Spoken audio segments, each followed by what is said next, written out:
Hello students, welcome all of you. मैं नेमी चंजानी और इस क्लास में हम आरएस प्री के लिए मैथ पढ़ रहे हैं। इससे पहले हम कई सारे टॉपिक कर चुके हैं। इसी क्रम में आज हम पार्टनरशिप पढ़ने वाले हैं। तो देखिए, पहले तो पढ़ेंगे कि पार्टनरशिप के बेसिक क्या है। अगर आपको रेशियो आता है तो आप पार्टनरशिप के सारे क्वेश्चन इजीली कर पाओगे एक बार अगर मैं कॉन्सेप्ट बता दूंगा। तो मेन कॉन्सेप्ट थोड़ा पार्टनरशिप में रेशियो का है कि रेशियो आपको, और वो भी इतना ज़्यादा हाई लेवल नहीं, नॉर्मल रेशियो अगर आता है तो कोई दिक्कत नहीं आएगी, क्योंकि बाकी चीज़ें तो हम बताएंगे ही क्लास में। रेशियो के बारे में भी अगर थोड़ी दिक्कत होगी तो हम क्लास में ही डिस्कस कर लेंगे, और मेरे को उम्मीद है कि इससे पहले आप रेशियो की क्लास ले चुके होंगे। तो देखिए, पार्टनरशिप, अब आपके आरएस के पॉइंट ऑफ व्यू से बताएं तो एग्जाम में एक ही जगह लिखा हुआ है रेशियो, प्रपोर्शन एंड पार्टनरशिप। ये तीनों एक ही टॉपिक के नाम में लिखे हुए हैं। तो ज़्यादातर संभावना तो यही रहती है कि जो क्वेश्चन बने वो रेशियो वाला बने, पर हो सकता है कभी कभी टॉपिक में दिया गया है तो पार्टनरशिप का क्वेश्चन भी पूछ सकते हैं। तो आज हम डिस्कस करेंगे पार्टनरशिप के क्वेश्चन, जो भी क्वेश्चन बन सकते हैं पार्टनरशिप में वो सारे डिस्कस करेंगे। उनको सोल्व कैसे करना है वो डिस्कस करेंगे। इसके पार्टनरशिप के बेसिक क्या है वो हम डिस्कस करने वाले हैं। देखो, आपके टॉपिक का नाम है साझा या साझेदारी। इसको बोलते हैं इंग्लिश में पार्टनरशिप। आप सभी जानते हैं कि एक से ज़्यादा लोग आपस में पैसों का निवेश करें और मिलकर निवेश करें तो वो पार्टनरशिप है। पार्टनरशिप ये समझाने की किसी को कोई आवश्यकता नहीं कि होती क्या है, सब जानते हैं कि पार्टनरशिप क्या होती है। मेन तो ये बताना है कि एग्जाम पॉइंट ऑफ व्यू से पार्टनरशिप का क्या महत्व है वो हमें बताना है। तो जब भी कोई पार्टनरशिप होगी तो उसमें 3 टर्म आपको एग्जाम पॉइंट ऑफ व्यू से याद करना है। कौन कौन सी टर्म? एक होता है इन्वेस्टमेंट। इन्वेस्टमेंट क्या होता है ये बताओ। एक होता है टाइम और एक होता है प्रॉफिट। ये 3 टर्म आपको पता होना चाहिए। कोई भी मैं पार्टनरशिप का क्वेश्चन सोल्व करूँ तो ये 3 टर्म सबसे ज़्यादा इंपॉर्टेंट है। तो ये पहले पार्टनरशिप में, वैसे आप सभी हो सकता है सब जानते हो क्योंकि ये जनरल की यूज़ है। हमारे सबके पार्टनरशिप का यूज़ होता है, किसी ना किसी चीज़ में हम पार्टनरशिप करते हैं, चाहे बिजनेस में ना करें तो कोई ऐसे हम पार्टनरशिप करते हैं। टाइम आप सभी जानते हैं, प्रॉफिट यानी लाभ आप सभी जानते हैं। फिर भी मैं सारी चीज़ें एक बार डिस्कस कर लेता हूँ थोरोली। इन्वेस्टमेंट होता है कि निवेश यानी जो पैसा मैंने लगाया है। जो पैसा मैंने लगाया है, कोई भी आदमी किसी बिजनेस में कितना पैसा लगा रहा है, किसी व्यवसाय में कितना पैसा लगा रहा है, वो उसका इन्वेस्टमेंट होता है, वो उसका निवेश होता है। ठीक है। टाइम होता है समय, कितने समय के लिए वो निवेश कर रहा है। और प्रॉफिट, अब भाई पैसा भी लगा दिया, टाइम भी लगा दिया, तो प्रॉफिट तो होना ही चाहिए, तो उसको कितना लाभ हुआ है। ये तीनों चीज़ें हमें याद करनी है। एक्चुअली पार्टनरशिप में आप कहोगे कि क्या हम लॉस का पढ़ सकते हैं क्या, पर नहीं। मैं कहता हूँ कि अगर हम कोई बिजनेस करते हैं तो हमारा इंटेंट उसमें प्रॉफिट का ही रहता है। तो इसमें हम ज़्यादातर क्वेश्चंस जो होंगे आपके प्रॉफिट से रिलेट ही रहेंगे, क्योंकि कोई बिजनेस कर रहा है तो उसका इंटेंट उससे प्रॉफिट कमाना ही तो है। तो आपको ये बात समझ में आ गई कि पार्टनरशिप होती है एक से ज़्यादा साझेदार, 2 हो या 2 से ज़्यादा हो, वो मिलके कोई बिजनेस करे, कोई कहीं पे पैसे लगाए, निश्चित टाइम के लिए लगाए, हो सकता है कोई 10 महीने के लिए लगाया, कोई 12 महीनों, कोई 2 साल के लिए लगाया, तो उनको फिर क्या प्रॉफिट होता है, इन चीज़ों का संबंध जो है उनको हम पार्टनरशिप में पढ़ने वाले हैं। और ये जनरल यूज से भी इम्पोर्टेंट है, क्योंकि हमारी ये तो प्रैक्टिकल चीज़ें जो व्यवहार में यूज होती है, तो इसको एक आपको सीखना है ये मान के कि ये हमारी यूज होती है जनरल में। ठीक है। फिर मैंने कहा कि जब भी पार्टनरशिप पढ़ेंगे, जब भी साझा पढ़ेंगे, तो 3 टर्म हम ज़्यादातर पढ़ते रहेंगे, निवेश, समय और लाभ। आप कहोगे कि निवेश क्या? मैं कहूँगा कि जो पैसा लगाया है बिजनेस में वो निवेश हो जाएगा, कितने समय के लगाया है वो टाइम हो जाएगा, और फिर उससे मेरे को क्या फ़ायदा हुआ, क्या प्रॉफिट हुआ, वो मेरा लाभ हो जाएगा। ठीक है, आप कह दोगे ठीक। अब मैं इनके क्या है कि सिंबल लिखूंगा। मैं निवेश को लिखूंगा आई से, आप लिख सकते हो किसी भी चीज़ से लिख सकते हो। मैं निवेश को लिखूंगा आई, लिखने वाला हूँ मैं। ठीक है जी। टाइम को मैं लिखूंगा टी और प्रॉफिट को लिखूंगा मैं पी। अब जब भी कोई क्वेश्चन आएगा तो मैं इन तीनों चीज़ों को ये लिखूंगा। आपको याद रखना, जब भी मैंने आई लिखा है इसका मतलब मैंने निवेश लिखा है, जब भी मैं टी लिखूंगा इसका मतलब मैंने टाइम के बारे में लिखा है, और जब भी मैं पी लिखूंगा इसका मतलब मैंने प्रॉफिट लिखा है। मैं पूरा ये जो बड़ा है इतना नहीं लिखूंगा और इनको छोटे रूप में ये लिखूंगा। आपने याद कर लिया कि आई को निवेश लिखेंगे, टाइम को टी लिखेंगे, पी को प्रॉफिट लिखेंगे। ठीक है, इतनी बात आपकी क्लियर है। अब चीज़ें इतनी हो गई क्लियर। तो अब मैं कहूँगा कि जो प्रॉफिट है, भाई बिजनेस करेंगे आप, पार्टनरशिप में करेंगे चाहे अकेले करेंगे, प्रॉफिट कमाने के लिए ही तो करेंगे। तो प्रॉफिट क्या होगा? आप कहोगे कि मैंने जो राशि इन्वेस्ट की है, मेरा जो इन्वेस्टमेंट है मैंने कितने ज़्यादा रुपए का इन्वेस्टमेंट किया उतना ज़्यादा मेरे को प्रॉफिट होगा। इसका मतलब मेरा जो प्रॉफिट है वो इन्वेस्टमेंट के मेरे समानुपाती होगा। यानी अगर आप ज़्यादा पैसा लगाओगे तो आपको ज़्यादा प्रॉफिट मिलेगा। सही बात है, इसमें क्या दिक्कत है कि एक आदमी 20,000 रुपये लगा रहा है, दूसरा आदमी 10,000 रुपये लगा रहा है, तो जो 20,000 लगा रहा है तो उसका प्रॉफिट भी ज़्यादा होगा, फिर प्रॉफिट में भी हिस्सा ज़्यादा होगा। आप कहोगे कि सही बात है कि जितना ज़्यादा आप निवेश करोगे उतना ज़्यादा आपका प्रॉफिट होगा। इसका मतलब जो प्रॉफिट है, जो लाभ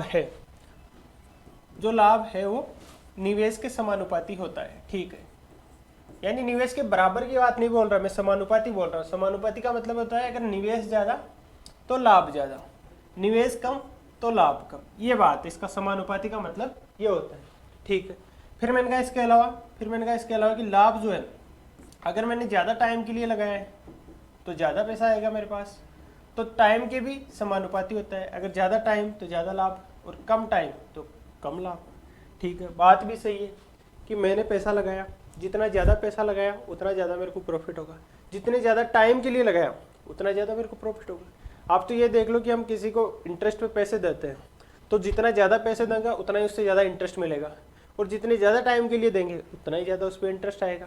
यही बात मैं यहाँ कहना चाह रहा हूँ कि प्रॉफिट आपको होगा जो होगा आपने कितना पैसा लगाया उसके समानुपाती, दूसरी बात कितने समय के लगाया उसके समानुपाती। यानी मैं कहूँ तो प्रॉफिट जो है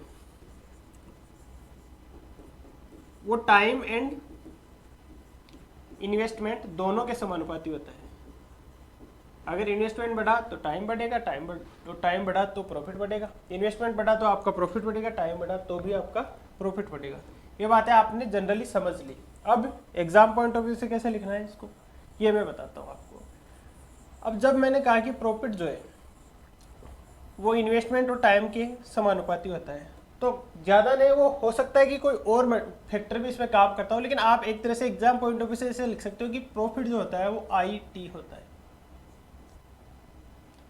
प्रॉफिट बराबर I गुणा T होता है, ऐसे लिख सकते हो आप। हालांकि यहाँ समानुपाती का चिन्ह आना चाहिए, पर हमें ज़्यादातर क्या काम आएंगे, हमें रेशियो काम आएंगे, इसलिए मैंने लिख लिया कि I और T। आपने ये सीख लिया कि भाई I और T दोनों का गुणा जो होता है ना वो प्रॉफिट का रेशियो होता है। यानी इन्वेस्टमेंट और टाइम का गुणा और टाइम का गुणा वो आपके प्रॉफिट आएगा। अब जैसे मैंने कहा दो आदमी है, मान लो कि एक A है और दूसरा है B। 2 पर्सन है, 2 पर्सन।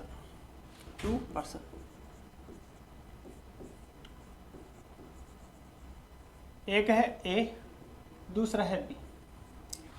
पहले वाले ने I1 रुपये लगाए, मतलब I1 रुपये का इन्वेस्टमेंट किया। ठीक है, T1 टाइम के लिए इन्वेस्टमेंट किया, कितने भी पैसे थे उनको मैंने I1 मान लिया और T1 टाइम के लिए कर लिया। ठीक है, दूसरे वाले ने I2 पैसे इन्वेस्ट किए और T2 टाइम के लिए। ये बात आपको समझ में आ गई। मैंने कहा पहले वाला जो है उसने I1 पैसे लगाए T1 टाइम के लिए, दूसरे वाले ने I2 पैसे लगाए T2 टाइम के लिए। अब मैंने कहा इसका प्रॉफिट, आप कहोगे पहले वाले का प्रॉफिट P1, दूसरे वाले का प्रॉफिट, इसका प्रॉफिट P2। मैंने कहा P1 क्या होगा, आपने कहा I1 T1। मैं लिख सकता हूँ, यहाँ प्रपोर्शन का चिन्ह होगा, प्रपोर्शन जो होगा वो दोनों जगह कट जाएगा, इसलिए आप चाहे तो इनको ऐसे लिख सकते हो, पार्टनरशिप जब पढ़ते हो तब। आपने लिखा पहले का प्रॉफिट होगा I1 गुणा T1, दूसरे का प्रॉफिट होगा I2 गुणा T2। इतनी बात समझ में आ गई। मैं कहूँ दोनों का अनुपात निकालना है मेरे को, तो पहले का प्रॉफिट और दूसरे का प्रॉफिट का अनुपात निकालना। आप कहोगे कि पहले का जो जितना पैसा इसने इन्वेस्ट किया है उसको गुणा कर दो जितने टाइम के लिए किया है, जितना पैसा दूसरे ने इन्वेस्ट किया है उसको गुणा कर दो दूसरे ने कितने टाइम के लिए किया है। ये बात आपको समझ में आनी चाहिए, यानी कि मेरे को अगर प्रॉफिट, पहले का प्रॉफिट और दूसरे के प्रॉफिट का अनुपात निकालना हो तो वो आता है कि पहले ने कितने टाइम के लिए कितना पैसा इन्वेस्ट किया उन दोनों का गुणा बटा दूसरे ने कितने टाइम के लिए कितना पैसा इन्वेस्ट किया उनका गुणा। आप कहें कि बात तो समझ में आ गई, बात समझ में आ गई, लेकिन एक एग्जाम्पल इस पर करा देते तो बात और ज़्यादा अच्छे से समझ आ जाती। ठीक है जी, मैंने कहा एक एग्जाम्पल करा देता हूँ। मैंने कहा राम और श्याम है।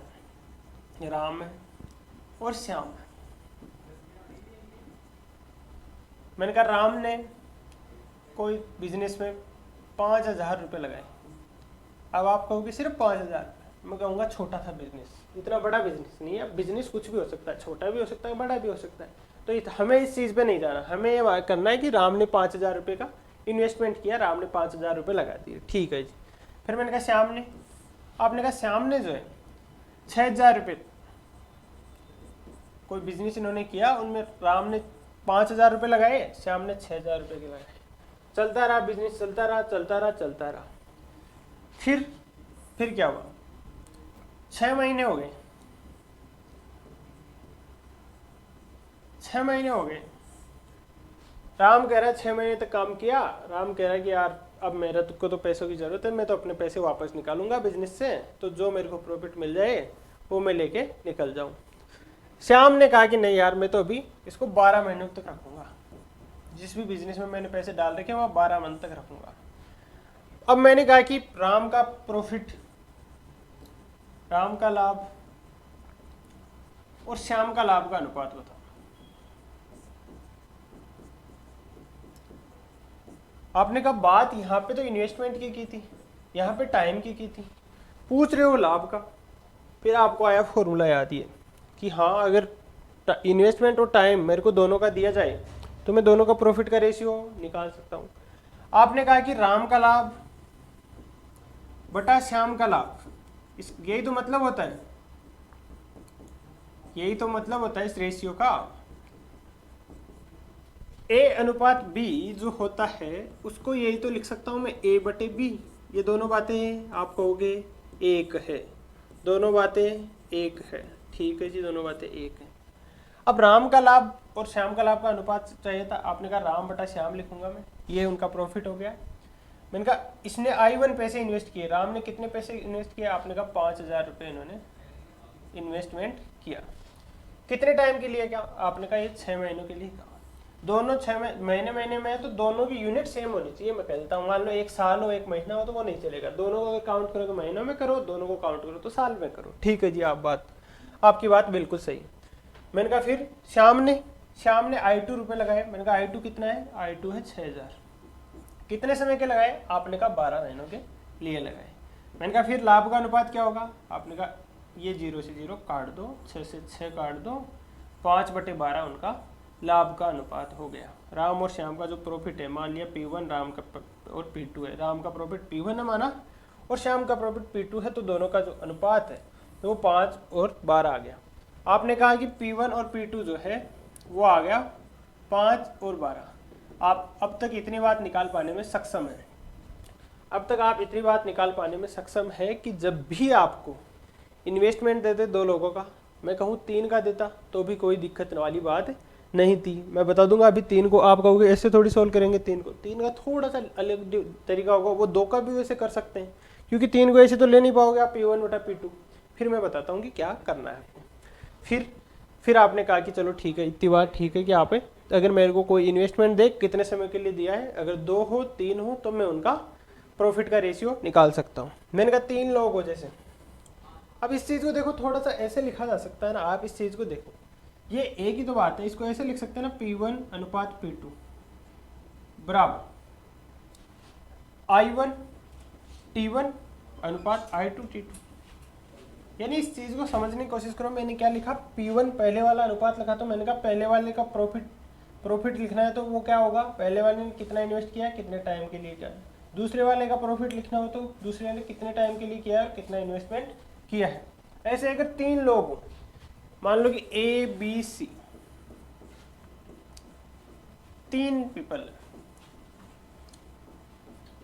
इसने I1 पैसे लगाए हैं T1 टाइम के लिए, इसने I2 पैसे लगाए हैं T2 टाइम के लिए, और C ने I3 पैसे लगाए हैं T3 टाइम के लिए, ठीक है। मैंने कहा पहले का, दूसरे का, तीसरे का जो प्रॉफिट है, लाभ है, उसका अनुपात क्या होगा। आपने कहा पहले का निकालना, तो सबसे पहले वाले ने कितने पैसे लगाए, कितने टाइम के लिए लगाए, ये दोनों का गुणा, ठीक है, अनुपात। दूसरे वाले ने कितने पैसे लगाए, I2 कितने टाइम के लगाए, T2 टाइम के लगाए, ठीक है। P3 तीसरे वाले ने कितने पैसे लगाए, I3 गुणा कितने टाइम के लिए, T3। आप यहाँ से अनुपात निकाल सकते हो। कि ये P1 P2 P3 जो है पहले दूसरे तीसरे आदमी का जो लाभ का अनुपात है वो होगा, पहले वाले ने I1 पैसे T1 टाइम के लिए लगाए, I1 गुणा T1, I2 गुणा T2, I3 गुणा T3। इतनी बात आपके आ गई समझ में। आपने कहा ठीक है, इसमें कोई दिक्कत वाली बात बिल्कुल नहीं है। ठीक है, ये बात आपके समझ में आ गई। अब 4 लोग हो तो भी कोई दिक्कत नहीं है, अगर आपको उनका इन्वेस्टमेंट दे दे, टाइम दे दे, तो आप उनके प्रॉफिट का रेशियो निकाल सकते हो। जैसे अब मैंने एक एग्जाम्पल लिखा, एग्जाम्पल लिखो आप। मान लो कि ए जो था उसने लगाए 2000 रुपये, कितने टाइम के लिए? 4 महीने के लिए। बी ने जो है वो लगाए 3000 रुपये 6 मंथ के लिए, और सी ने उसने लगाए 4000 रुपये 12 मंथ के लिए। मैंने कहा तीनों के लाभ का अनुपात क्या होगा? आपने कहा ए बी सी के लाभ का अनुपात निकालना है। ए का प्रॉफिट, बी का प्रॉफिट, पी लिखने का मतलब प्रॉफिट, सी का प्रॉफिट का अनुपात निकालना है। पहले ए है तो पहले ए वाले ने 2000 रुपये लगाए हैं 4 महीनों के लिए, अनुपात। दूसरे वाले ने 3000 रुपये लगाए हैं 6 महीनों के लिए, अनुपात। सी ने लगाए 4000 रुपये 12 महीनों के लिए, ये अनुपात। अब मैंने कहा अनुपात में है तो चीज़ें जो कट रही है उनको सबको काट दो, तीनों जगह 0 से 0 कट गया। यहाँ गया 4 दूनी 8, अनुपात 36 18, अनुपात 12 चौके 48। आपने कहा और कट रहा है, सब 2-2 से कट रहे, तो सबको 2-2 से काट लिया। 4, 9 और 24, ये उनका आ गया पहले का प्रॉफिट, दूसरे का प्रॉफिट और तीसरे का प्रॉफिट का अनुपात। ठीक है कि नहीं है? आपने कहा ठीक है। फिर मैंने आपको एक बात बोली, क्या बोली? मैंने कहा उनका जो प्रॉफिट है वो है 11100, तीनों का मिला के प्रॉफिट, तीनों का मिला के लाभ, मिलाकर लाभ जो है वो है 11100। फिर मैंने पूछा बी का लाभ क्या है? बी का लाभ क्या है? मैंने कहा 11100 रुपये है ना, वो टोटल लाभ हुआ है उनको इस बिजनेस से, 11100 रुपये का लाभ हुआ है। तो मैं कह रहा हूँ कि बी का लाभ क्या है? आपने कहा टोटल लाभ हुआ है। टोटल लाभ तो एक को 4, बी को 9 और सी को 24 हुआ है। मैंने कहा टोटल काउंट करो कितना है?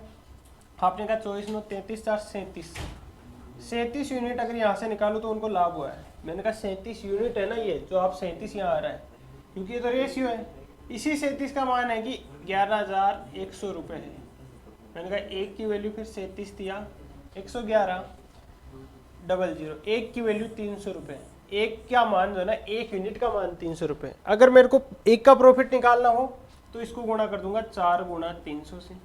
बी का लाभ निकालना हो तो 9 गुणा 300 कर दूंगा, और सी का लाभ निकालना हो तो 24 गुणा 300 कर दूंगा। मैंने कहा ए को कितना लाभ हुआ? 1200, बी को 2700 और सी को 7200। ठीक है, आपने कहा कि ठीक है, तीनों काउंट भी कर लो, आएगा 11100। ऐसे ये प्रॉफिट निकालना होता है।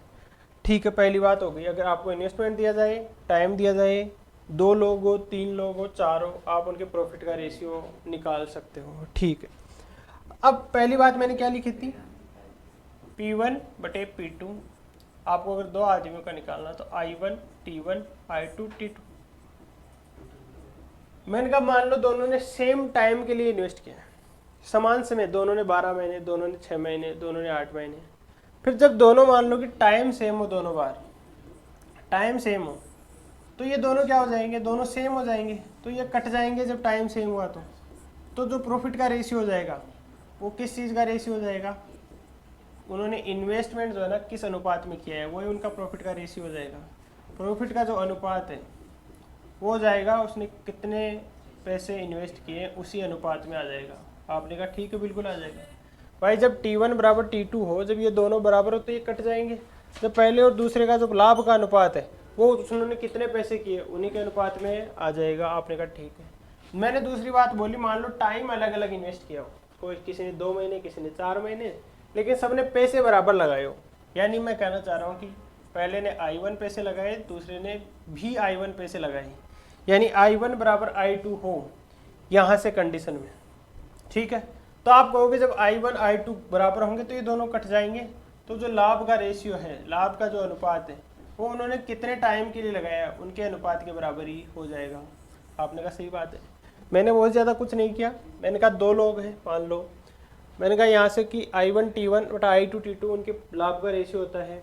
आपने कहा ठीक है। फिर मैंने कहा मान लो कि दोनों बराबर टाइम के लिए इन्वेस्ट कर रहे हैं, दोनों 6-6 महीनों के लिए कर रहे हैं, तो दोनों ने बराबर टाइम के लिए किया तो T1 बटा T2 से कट जाएगा क्योंकि दोनों बराबर है, तो ये दोनों कट जाएंगे। तो अब उनका जो लाभ का अनुपात है वो उन्होंने कितना पैसा लगाया उसके अनुपात के बराबर ही आ जाएगा। ठीक है जी।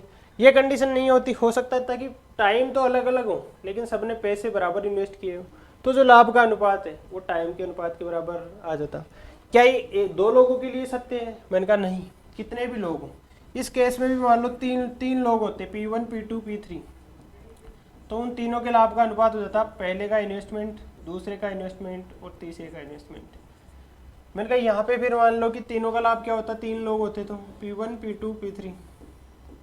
आपने कहा यहाँ हो जाता तीनों ने पैसे बराबर लगाए तो तीनों के टाइम का अनुपात ही उनके लाभ का अनुपात हो जाता। आपने कहा इतनी बातें सारी क्लियर है, इतनी बातें क्लियर है, इतनी बातें क्लियर है। तो आप कुछ डिस्कस करते हैं कि मान लो आपको टाइम दिया जाए, प्रॉफिट दिया जाए और इन्वेस्टमेंट निकालना हो सकता है प्रॉफिट दिया जाए, इन्वेस्टमेंट दिया जाए, तो टाइम निकालना हो, तो इन्हीं फॉर्मूलों को इधर उधर करके कुछ रिजल्ट प्राप्त होते हैं, उनको आप देख लो।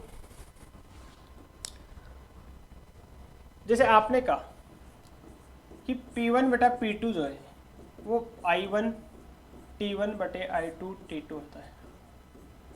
अब यहां से मैं I1 बटे I2 निकालना चाहूँ, I1 बटे I2 निकालना चाहूँ, मतलब दोनों के इन्वेस्टमेंट का रेशियो निकालना चाहूँ कि कितना कितना निवेश किया ये निकालना चाहूँ, तो आप कहोगे T2 इधर जाएगा, ये हो जाएगा P1 T2 और T1 इधर आएगा, ये हो जाएगा P2 T1। आपने कहा सही बात है। अब वो सारी चीज़ें इनमें अगर कुछ मान लो कि बराबर हो गया तो वो अपने आप चीज़ें होती रहेगी। मान लो दोनों बार प्रॉफिट बराबर हो तो जो इन्वेस्टमेंट का रेशियो टाइम के रेशियो के अपोजिट हो जाएगा। ठीक है। मैंने कहा कि मान लो मेरे को T1 अपॉन T2 निकालना हो, दोनों का टाइम का अनुपात निकालना हो, तो आपने कहा T1 को यहीं रोक लो, T2 को यहीं रोक लो, ये जो है ना P1 के साथ I2 कर दो और यहाँ पे P2 के साथ I1 कर दो। बस फॉर्मूले के साथ हमने इधर उधर किया है। ठीक है, इतनी बातें क्लियर है। जैसे इस पर मैं एग्जांपल लेके बताता हूँ, वो थोड़ा इंटरेस्टिंग होगा पहले वाले से। कैसे? जैसे मैंने एग्जांपल दिया, निवेश का अनुपात 2 लोग हैं, ए और बी का। निवेश जो है यानी उनके इन्वेस्टमेंट का अनुपात जो है ना वो है 3 और 4। ठीक है जी। फिर मैंने कहा उनके प्रॉफिट का अनुपात है ना, प्रॉफिट का वो है 2 और 3। ठीक है, ये 2:3। अब मैंने पूछा आपको उनके टाइम का अनुपात क्या है, उन्होंने कितने कितने टाइम के लिए लगाया है, टाइम का अनुपात क्या है, टाइम का अनुपात क्या है। आप कहोगे इसमें कौन सी बड़ी बात होगी, मेरे को टाइम पूछा है बाकी 2 चीज़ें दी गई है, जब टाइम पूछा है बाकी 2 चीज़ें दी गई है तो क्या दिक्कत है, ये करेंगे हम, ये करेंगे। आपने कहा इसका मतलब क्या किया जा रहा है, इसका मतलब है कि अगर पहले वाले का टाइम निकालना है तो पहले वाले ने कितना इन्वेस्टमेंट किया है उसको गुणा करना वाला दूसरे वाले टाइम से। पहले वाले ने कितना इन्वेस्टमेंट किया है 3 का, यानी अगर T1 अपॉन T2 निकालना हो तो पहले वाले ने P1 इन्वेस्टमेंट किया है, पहले वाले का 3 इन्वेस्टमेंट है, गुणा कितने टाइम के लिए, 3 टाइम के लिए। T2 यहाँ पे लिखना है P1 I2, और या देखो क्या लिख रहे हैं P1 प्रॉफिट या 2 लिखते हैं। देखो 1 मिनट के लिए इसको क्या लिख दिया आपने, मैं कह रहा हूँ कि P1 कितना है 2, टाइम कितना है, टाइम कहोगे कि आप यहाँ पे देखो टाइम किसका लेना है, जब प्रॉफिट 1 का लेना है तो टाइम जो लेना है वो इन्वेस्टमेंट लेना है वो दूसरे वाले का लेना है, इन्वेस्टमेंट लेना है 4 बटे T2 निकालना हो तो P2 है 3 और I1 है 3, क्या आ गया 8/9, 8/9 आ गया इनका T1 और T2। मैं कहूँ कि क्या ये से यही अल्टीमेट फॉर्मूला है, मैंने कहा नहीं, जरूरी नहीं आप ऐसे करते हैं। जब भी आपको प्रॉफिट दिया जाए और टाइम या इन्वेस्टमेंट में से कोई एक चीज़ दी जाए, तो जो प्रॉफिट जो होता है, जैसे प्रॉफिट है 2 और 3, इसमें वो बाकी 2 चीज़ है ना, उसका दे दो भाग, उसका दे दो भाग। देखो जैसे मैं पहले वाले बताऊं, क्या आया था 8/9, तो आपके हिसाब से यही आना चाहिए 8/9, ठीक है। तो मैंने कहा कि जो प्रॉफिट है उसको लिख दो 2 और 3, ठीक है। अब उसमें जो है ना भाग दे दो, इसमें भाग दे दो जो इन्वेस्टमेंट है उसका 3 और 4, और ये दोनों का अनुपात का, यानी हो जाएगा 8 और 9, ये हो गया 8 और 9। हमेशा आपको ऐसे करना है, एक से ज़्यादा लोग हो तो भी ऐसे ही करना है। जैसे एग्जांपल लेके और मैं समझाता हूँ आपको।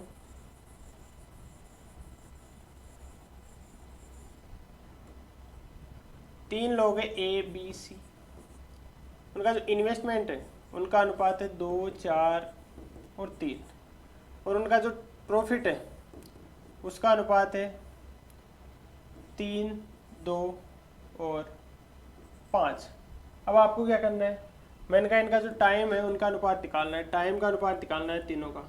आपने कहा क्या दिक्कत है, मैंने कहा जो प्रॉफिट है ना उसमें इन्वेस्टमेंट का भाग दे दो, वो अनुपात निकाल लो। तीनों का अलग अलग प्रॉफिट है ना। आपने कहा कैसे, मैंने कहा देखो ऐसे, प्रॉफिट तीनों का लिख दो 3, 2, 5, इसमें इसका इन्वेस्टमेंट का भाग दे दो 2, इसमें दूसरे वाले का 4 और इसमें तीसरे वाले का 3, इनका अनुपात निकाल लो। अब ये आप रेशियो प्रोपोर्शन में सीखते हैं कि कैसे करते हैं, इनका अनुपात कैसे निकालते हैं, मैं बता देता हूँ। फिर भी ये जो नीचे आते हैं ना, इनका एलसीएम 4, 3 और 2 का एलसीएम क्या है, आप कहोगे 12, 12 एलसीएम है, तो 12 को गुणा कर दो सब जगह, यहाँ भी कर दो, यहाँ भी कर दो और यहाँ भी कर दो, ठीक है। यहाँ कर दिया, यहाँ कर दिया और यहाँ कर दिया, ठीक है। अब सोल्व कर लो, यहाँ आ गया 18, यहाँ आ गया 6 और यहाँ आ गया 30। 18, 6 और 30, उनका 6 से कट रहा है, 36, 18, 1 और 5, ये उनका टाइम का रेशियो आ गया तीनों का। ऐसे अगर आपको यहाँ पे टाइम दिया जाता मान लो और निवेश का रेशियो पूछता तो भी सेम तरीके से ही सोल्व करते हैं, क्योंकि निवेश और टाइम दोनों एक साइड आते हैं, प्रॉफिट अलग अलग जो है वो एक साइड आता है। तो जब निवेश और टाइम पूछोगे तो ऐसे भाग दे के करोगे, प्रॉफिट में भाग दोगे, और जब प्रॉफिट पूछे तो इन्वेस्टमेंट और टाइम को गुणा कर दोगे, ठीक है। अब हम बढ़ेंगे क्वेश्चंस की तरफ। देखो बाकी चीज़ें मैं क्वेश्चंस के थ्रू आपको समझाने की कोशिश करूँगा, ये चीज़ें मैंने पहले आपको नॉर्मल वे में समझा दी है। अब मेरी कोशिश रहेगी कि ज़्यादातर चीज़ें आपको क्वेश्चन के माध्यम से ही, हर प्रकार के क्वेश्चन लाए हुए, ये जो करवा दिया इन्हीं में इनके भी क्वेश्चन आएंगे। अभी देखो आपके, ये पहला क्वेश्चन, देखो आपने सीखा क्या अब तक आपने देखा कि साझा होता क्या है, फिर आपने देखा कि निकालते कैसे हैं यहाँ पे, फिर आपने आगे देखा कि 2 लोग, 3 लोग, 4 लोग हो तो कैसे करते हैं, ठीक है जी। अब मैं आगे करा रहा हूँ क्वेश्चन, ये आपका पहला क्वेश्चन, ठीक है। ये देखो ये क्वेश्चन करना है आपको। 2 साझेदार है दीपा और जिया, कर्म से 5,000 रुपये और 4,000 रुपये का निवेश करके एक व्यवसाय शुरू करते हैं। वर्ष के अंत में उनके लाभ का अनुपात क्या है। देखो जी इसको कैसे करेंगे आप, आपने कहा दीपा और जिया 2 लोग हैं, 50,000 रुपये और 40,000 रुपये का निवेश करके एक व्यवसाय शुरू कर रहे हैं। दीपा जो है उसने निवेश किया है 50,000 का, और जिया जो है उसने निवेश किया है 40,000 का। ये क्या है उनका, ये उनका निवेश, ये उनका निवेश, निवेश यानी आई, इन्वेस्टमेंट। आगे मैं आई लिखूंगा, अभी 1-2 क्वेश्चन में लिख रहा हूँ, ज़्यादा नहीं लिखूंगा। फिर करके एक व्यवसाय शुरू किया, वर्ष के अंत में उनके लाभ का अनुपात क्या है। अब साल के एंड में उनके लाभ का अनुपात बताना है। मैंने कहा 2 लोगों के लाभ का अनुपात तो क्या होता है, P1 और P2 निकालना हो तो पहले वाले ने कितना और कितने टाइम के लिए किया है, दूसरे वाले ने कितना निवेश किया और कितने टाइम के लिए किया है, यही तो करते हैं। मैंने कहा टाइम का क्या इश्यू है यहाँ पे। आप देखो कि वर्ष के अंत में, वर्ष के अंत में का मतलब है कि दोनों ही वर्ष के अंत में देख रहे हैं, यानी 12 महीने इसने और 12 महीने इसने। मैंने कहा जब टाइम बराबर हो, जब दोनों बार टाइम बराबर हो तो दोनों बार टाइम लिखूंगा क्यों, टाइम तो कट जाएगा, टाइम तो कट जाएगा। तो उस केस में जो लाभ का अनुपात होगा, जब टाइम बराबर हो तो जो लाभ का अनुपात होता है, उन्होंने कितना कितना रुपये लगाया है उसी अनुपात में उनका लाभ बढ़ जाता है। आपको भी यही करना है। जब टाइम बराबर है तो जो निवेश का अनुपात है वही उनका प्रॉफिट का अनुपात है, वही उनके लाभ का अनुपात है, ठीक है जी। इनका रेशियो निकालना, तो आपने 3 जीरो से 3 जीरो काट दिए, फिर 1 जीरो, 4 जीरो से 4 जीरो काट दिए, फिर आए 5 और 4। ठीक है जी, ये इनका आंसर आ गया। आपने कहा इतना आसान है, मैंने कहा हाँ बिल्कुल इतना आसान है। जब टाइम आपको इक्वल दिया गया था तो मैंने टाइम का यूज ही नहीं किया। टाइम जब बराबर है तो कहीं भी वो कट जाएगा। फिर प्रॉफिट का रेशियो निकालना था। मैंने कहा कि जब टाइम बराबर हो तो जितना रुपया का जो अनुपात है, जितना इन्वेस्टमेंट का अनुपात है, वही अनुपात लाभ का होता है, वही अनुपात लाभ का होता है। आपने कहा आगे चलो, मैंने कहा ठीक है, आ गया था। राजू और संजू ने 36,000 और 63,000 का निवेश करके एक व्यवसाय शुरू किया 5500 रुपए के वार्षिक लाभ में। अब यहाँ भी जब टाइम का जिक्र न हो ना स्पेशली, तब मानो टाइम सेम है। जब दोनों का अलग अलग टाइम नहीं दिया गया हो, चाहे क्वेश्चन बोले भी नहीं ना, तो भी आपको टाइम सेम मानना है, जब तक कि वो ये ना बोले कि अलग अलग है। ठीक है, जब क्वेश्चन बोले भी ना कि टाइम अलग अलग है, तब तक टाइम आपको सेम मानना है।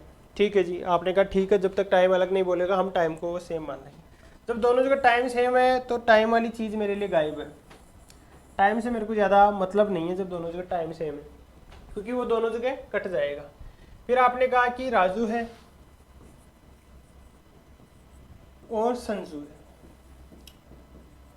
राजू जो है, उनका जो इन्वेस्टमेंट है, मैंने अब आई लिखा है इन्वेस्टमेंट को, बार बार मैं निवेश नहीं लिखने वाला, ना ही पूरा इन्वेस्टमेंट लिख रहा। अब लिखूंगा आई। आप समझ गए, आई मतलब इन्वेस्टमेंट यानी निवेश। निवेश वो होता है जो रकम बिजनेस में लगाई जाती है अपनी तरफ से, वो ही निवेश होता है। तो राजू और संजू ने 36,000 और 63,000 का निवेश करके एक व्यवसाय शुरू किया। राजू ने लगाए 36,000। अरे भाई देखो, जो पहले लिखा होता है वो पहले वाले के लिए होता है, जो बाद में लिखा होता है वो बाद वाले के लिए होता है। अगर आपको कर्म से लिखा है तो उसका मतलब ये होता ही होता है, जब नहीं लिखा है तो भी आपको यही मानना है, जो पहले वो पहले वाले के लिए, जो बाद में है वो बाद वाले के लिए। राजू ने लगाए 36,000 रुपये और संजू ने लगाए 63,000 रुपये। ये इन्होंने निवेश किया। अब आपने कहा टाइम तो बात ही नहीं चली, टाइम बात नहीं चली तो टाइम बराबर है। टाइम बराबर है, इसका मतलब जो ये रेशियो है इन्वेस्टमेंट का, वही रेशियो प्रॉफिट का रेशियो है, वही रेशियो प्रॉफिट का। तो इनका रेशियो निकाला आपने, 9 से काटा, 9 चौक 36, 9 7 63। आपने कहा कि इनके लाभ का जो अनुपात है, प्रॉफिट माने लाभ, लाभ का अनुपात भी यही आ गया जो उनकी इन्वेस्टमेंट निवेश का अनुपात था। यही क्यों आया? क्योंकि हमने शुरू में पढ़ा P बराबर I1 गुणा T1 होता है, P2 बराबर I2 गुणा T2 होता है। फिर दोनों जगह टाइम बराबर है तो जो इन्वेस्टमेंट है उन्हीं का रेशियो आ जाएगा। ये हमने डिस्कस भी किया, आपने कहा ठीक बात है। ये तो उनके लाभ का अनुपात आ गया। अब आप ये चीज़ भी रेशियो एंड प्रोपोर्शन से जानते हैं कि अनुपात एक अलग चीज़ होती है, रियल वैल्यू एक अलग चीज़ होती है। जैसे 10 और 20 दो संख्या हैं, 10 और 20 दो संख्या हैं, तो इनका अनुपात तो 1-2 आएगा। 10 और 20 का अनुपात लो 1-2, 1-2 आने का मतलब क्या है? संख्याएं भी 2 है क्या? संख्या 1 और 2 थोड़ी है, संख्या तो 10-20 है, लेकिन इनका अनुपात 1-2 आ रहा है। इसके अलावा भी अनुपात आ सकता है, इनका अनुपात 2-4 भी आ सकता है, वो भी सही है। तो अनुपात तो कुछ ये इस रेशियो में चलेगा। बस बात ये कहना चाह रहा है, इसका मतलब वो संख्या नहीं होती, वो उनका अनुपात होता है कि कुछ भी हो, अनुपात उनका ये रहेगा, अनुपात उनका ये रहेगा, चाहे संख्या कुछ भी हो। फिर ऐसे संख्या निकालने का क्या तरीका होता है? जैसे मैं समझाऊँ आपको अगर मैं समझाऊँ, दो संख्याएं 1 और 2 के अनुपात में है। हालांकि ये चीजें आप रेशियो में, प्रोपोर्शन में पूरा पढ़ चुके, अनुपात में है, वह उनका योग 30 है। तो संख्याओं का मान क्या होगा? कौन कौन सी संख्याएं होंगी?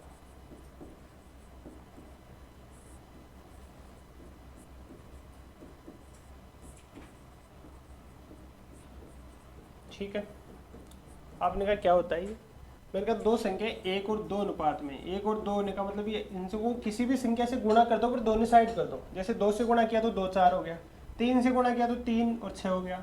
दोनों साइड करना है, इधर भी जिससे गुणा कर रहा हूँ उसी से गुणा कर रहा हूँ, तब ये रेशियो इक्वल चलता रहेगा। तो ये सारी चीजें, अनुपात जो है सारे बराबर है, सारे अनुपात बराबर है। पर हम वो अनुपात लेते हैं जिसमें बहुत कुछ कॉमन बाद में ना बचे, क्योंकि वो हमारे लिए सोल्व करना थोड़ा ज़्यादा ईजी होता है। मैंने कहा कि दो संख्याएं वो 1 और 2 के अनुपात में है। अनुपात ये रहेगा, अगर वो 1 है तो वो दूसरी 2 है, अगर ये 2 है तो दूसरी वाली 4 है, अगर ये 3 है तो दूसरी वाली 6 है, ये चलेगा अनुपात। लेकिन एग्जैक्ट ये संख्या ही नहीं है। इसका मतलब चाहे तो आप ऐसे अक्स मान के करते हैं, पर मैं अक्स से नहीं समझा रहा। मैं ये कहना चाह रहा हूँ कि मान लो कि ये 1 यूनिट है, ये 2 यूनिट है, ये 1 यूनिट है, ये 2 यूनिट है। वो कह रहा है दोनों संख्याओं का योग जो है ना, यानी 1 यूनिट और 2 यूनिट का योग क्या होता है, 3 यूनिट। आपके हिसाब से 3 यूनिट है, लेकिन वो कह रहा है इनका योग जो है ना वो 30 है, इसी 3 यूनिट का मान 30 है। यहाँ से निकाल लो 1 यूनिट, 1 यूनिट आ गई 10। अब जो हाँ यहाँ पे आपने माना था ये 1 यूनिट है, तो वास्तव में 1 यूनिट किसके बराबर है, 1 यूनिट तो 10 के बराबर है। 2 यूनिट किसके बराबर है, जब 1 10 के बराबर हो तो 2 क्या हो जाएगी, 2 गुणा 10, दूसरी वाली 20। अब ये आ गई संख्या, ये है वो 10 और 20। ऐसे निकालने का इनको तरीका होता है। इनका अंतर देते तो मैं 2 माइनस 1 करता, अंतर लाता, फिर कि अंतर ये है। और कोई संख्या दे देते, मान लो मेरे को ये दे देते हैं, इतनी बात आपको समझ में है तो देखो। अब यहाँ बोल देता कि जो अंतर है वो 30 है, तो कैसे सोल्व करते हैं। मैं मानता ये 1 यूनिट है, ये 2 यूनिट है। अंतर करने के लिए मैं बड़ी वाली में से छोटी वाली माइनस करता, 2 में से 1 किया तो 1 यूनिट बची, उसका मान दे रखा है 30। उसने कहा 1 यूनिट का मान 30 है, तो ये 1 यूनिट है, इसका मतलब ये 30 है। ये 2 यूनिट है तो 30 गुणा 2 है, ये 60 है। ये संख्या है वो 30 और 60, देख लो इनका अंतर 30 है। ठीक है जी, इसको ऐसा है तो ऐसा भी कर लेंगे। फिर कहता है कि यहाँ पे ऐसे बोलता है कि बड़ी संख्या, अंतर भी नहीं देता, ये बोलता बड़ी संख्या 30 है। अब क्या करते, अब कहते कि मेरे तो 1:2 में दे रखा है ना, 1:2 में दे रखा है, तो मैंने तो वही मान लिया कि एक 1 यूनिट है, एक दूसरी वाली 2 यूनिट है। मैंने कहा बड़ी वाली तो 2 है, तो इस 2 यूनिट का मान जो है वो है 30। तो यहाँ से आ जाएगा मेरे 1 यूनिट का मान, 1 यूनिट का हो जाएगा 30/2 यानी 15। यानी जो मैं 1 यूनिट बोल रहा हूँ वो 1 नहीं है, वो 1 गुणा 15 है, क्योंकि 1 यूनिट का मान 15 है। जो 2 बोल रहा हूँ वो 2 नहीं है, 2 गुणा 15 है, क्योंकि 2 यूनिट जो है ना 1 यूनिट का मान 15 है। तो यहाँ हो गई 15 और 30, वो संख्या हो गई 15 और 30। देख लो बड़ी वाली 30 और छोटी। अब मान लो दे देता छोटी वाली 30 है, तो फिर 1 को 30 मानते हैं आप। तो इस प्रकार से इसको सोल्व करना होता है, ये मैंने आपको बता दिया। अब देखो क्वेश्चन। अब मैंने कहा इनका लाभ जो आ गया 4 और 7 आ गया, ये 4 यूनिट और 7 यूनिट आ गया। उसने कहा लाभ एक्चुअली में क्या है, उसने कहा लाभ एक्चुअली में दोनों को हो रहा है 5,500 रुपये का। आपने कहा कि जो दोनों को लाभ हो रहा है वो हो रहा है 7 और 4 11 यूनिट का। मैंने कहा ये जो 11 यूनिट है ना, इसका वास्तव में मान 5,500 है। आपने कहा 1 यूनिट का निकाल लो, फिर 1 यूनिट का निकाला 5,500 बटे 11, एक का आ गया 500। अब बताना दोनों का अलग अलग लाभ। तो पहले वाले का लाभ क्या है, 4 यूनिट है, तो 1 यूनिट का मान 500, तो 4 यूनिट का मान 2000। 1 यूनिट का मान 7 है तो 500, 1 यूनिट का मान 500, तो 7 यूनिट का मान 3500 हो गए। यहाँ से हो गया ये 2000 और 3500, 2000 और 3500। अब कई लोग कहेंगे इनके बिना भी हम कर सकते थे, इनको ये इतना सोल्व करे बिना भी कर सकते थे। आप कहते कैसे, मैं कहता इन दोनों को जोड़ो, योग क्या हो रहा है 6000, इनको जोड़ो 6000, हमारे तो योग है ना 5500 है ना, तो 5500 इसमें भी तो आ रहा है, इसमें तो आ रहा है। हाँ नन ऑफ दीज भी हो सकता था, इसीलिए नन ऑफ दीज डाला गया है यहाँ पे ऑप्शन। लेकिन जब मैंने एग्जैक्ट ही निकाल लिया तो फिर नन ऑफ दीज नहीं निकालूंगा। ठीक है, इसको ऐसे करना है। अब देखो नेक्स्ट क्वेश्चन। ए और बी ने क्रमशः 92,500, 1,12,500 निवेश करके एक व्यवसाय शुरू किया। यदि लाभ में बी की हिस्सेदारी ₹9,000 है तो ए द्वारा अर्जित लाभ ज्ञात कीजिए। वही सेम बात, टाइम का जिक्र नहीं है, मैं मानूंगा टाइम सेम है। जब टाइम का जिक्र नहीं है टाइम सेम है, टाइम सेम है तो जो इन्वेस्टमेंट का रेशियो है, जो निवेश का रेशियो है, जो इन्वेस्टमेंट का अनुपात है 92,500, उसका अनुपात है 1,12,500 से। यही अनुपात प्रॉफिट का अनुपात होना चाहिए, यही रेशियो प्रॉफिट का। आपने कहा 2 0 से 2 0 काट लिया, फिर उन्होंने कहा 25 से काटो, आपने कहा 25 दूनी 50, 25 थी 75 आया। फिर मैंने कहा फिर 92 में से 75 किया तो कितना बचा, आपने कहा 17 बचा। फिर आगे लिखा हुआ 5, 175 आया, 25 7 है 175, इधर 25 चौका 100, 12 बचा, 5 आगे उतार दिया 125, 25 पंजे 125। प्रॉफिट का रेशियो आ गया 37 और 45 दोनों का। ए और बी का अनुपात, जो लाभ है उसका अनुपात आ गया 37 और 45। लेकिन कह रहा है कि ये 45 जो है ना, ये आपने मान ली 45 यूनिट है, आपने कहा ये 37 यूनिट है। अब कह रहा है कि बी की हिस्सेदारी है ना जो प्रॉफिट में, यही तो है प्रॉफिट, इसमें बी का 9,000 रुपये है। मैंने कहा अच्छा ये जो 45 बोल रहा है यही तो है ना बी का। अच्छा इसी 45 का मान जो है वो है 9,000, वो है 9,000। आपने कहा एक का क्या होगा, मैंने कहा 9000 बटे 45, 200 होगा जी, 200 होगा।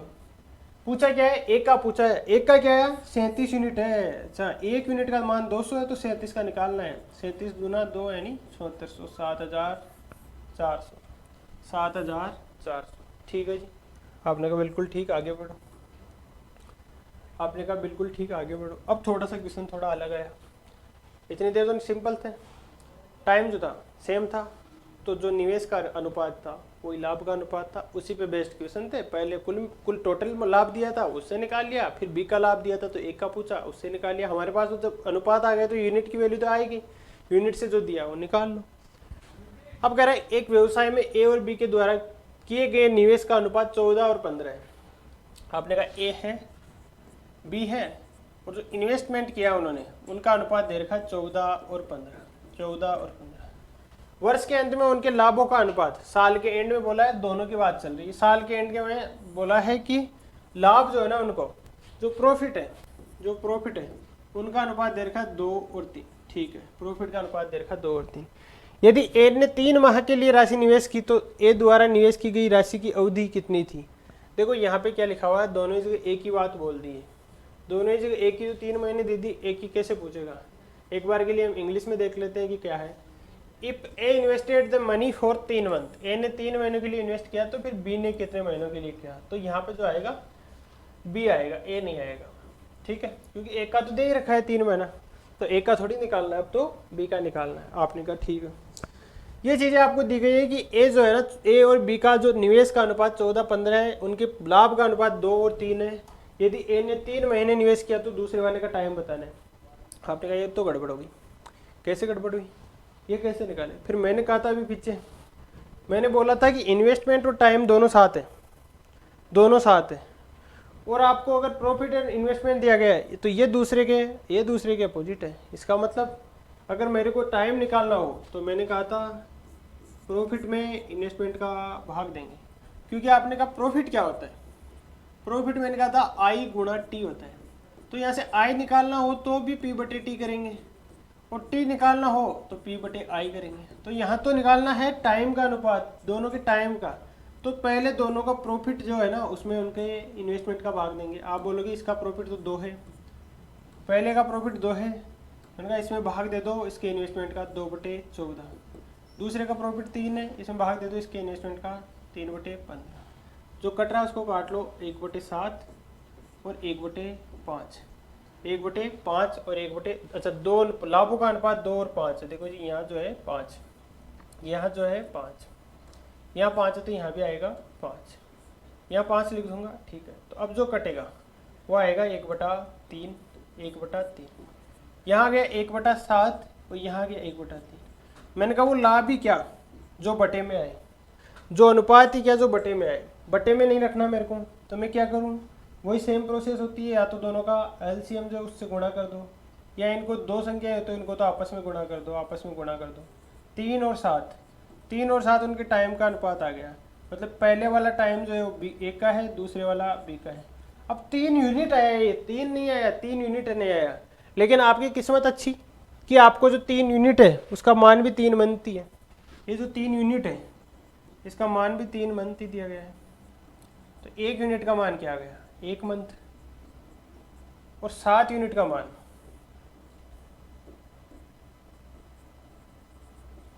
7 यूनिट का मान 7 मंथ। तो यहाँ से क्लियर हो गया कि दूसरे वाले को 7 महीने का इन्वेस्टमेंट था बी का। ठीक है, समझाने वाली बात यही थी कि उनका जो निवेश का रेशियो और प्रॉफिट का रेशियो दिया जाए और टाइम का पूछे। तो प्रॉफिट जो होता है, प्रॉफिट को ऊपर रखना है, नीचे इन्वेस्टमेंट को रखना है। अगर इन्वेस्टमेंट दिया जाता, यहाँ पे इन्वेस्टमेंट दिया गया, अगर टाइम दिया जाता और इन्वेस्टमेंट पूछता तो भी प्रॉफिट ऊपर रहता और नीचे जो आता है वो टाइम आता, और फिर उनका अनुपात ले लेते, आपने कहा नेक्स्ट चलो। सुकन्या और छवि एक व्यापार की शुरुआत करती है जिसमें क्रमशः 60,000 तथा 75,000 लगाती, तथा वे क्रमशः 8 महीने तथा 12 महीने तक व्यापार में रहती है। वर्ष के अंत में व्यापार में होने वाला लाभ का लगभग कितना प्रतिशत हिस्सा सुकन्या को मिलेगा। देखो क्वेश्चन को थोड़ा सा परसेंटेज की तरफ ले गया, बाकी सारी चीजें सेम है। कैसे, आपने कहा सुकन्या है, सुकन्या और छवि है, और है छवि। ठीक है, एक व्यापार की शुरुआत करती है, एक व्यापार करती है इन्होंने शुरुआत, और उनका जो निवेश है, इन्वेस्टमेंट है, वो है 60,000। मेरे को तो रेशियो लेना है, और फिर 75,000। फिर टाइम जो है इनका, टाइम दे रखा है, पहले का 8 महीने, दूसरे का 12 महीने। ठीक है, एक रहा कि लाभ की बात चल रही है, तो लाभ क्या आएगा? आपने कहा जब पहले तो इनका रेशियो निकाल लो,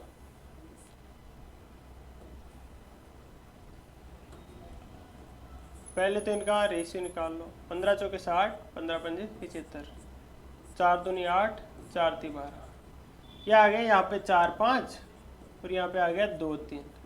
आपने कहा जब इन्वेस्टमेंट और टाइम है आपके पास और प्रॉफिट निकालना, तो दोनों का गुणा, इधर दोनों का गुणा, ये तो हो गया उनके प्रॉफिट का रेशियो।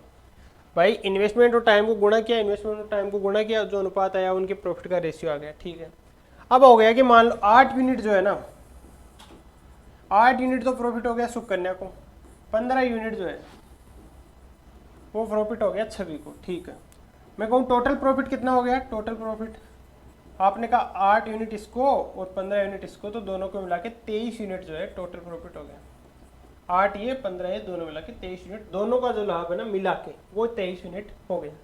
फिर कह रहा है कि वर्ष के अंत के व्यापार में होने वाले लाभ का लगभग कितना प्रतिशत हिस्सा सुकन्या की बात चल रही है। सुकन्या को कितना मिला? 8 यूनिट, 8 यूनिट।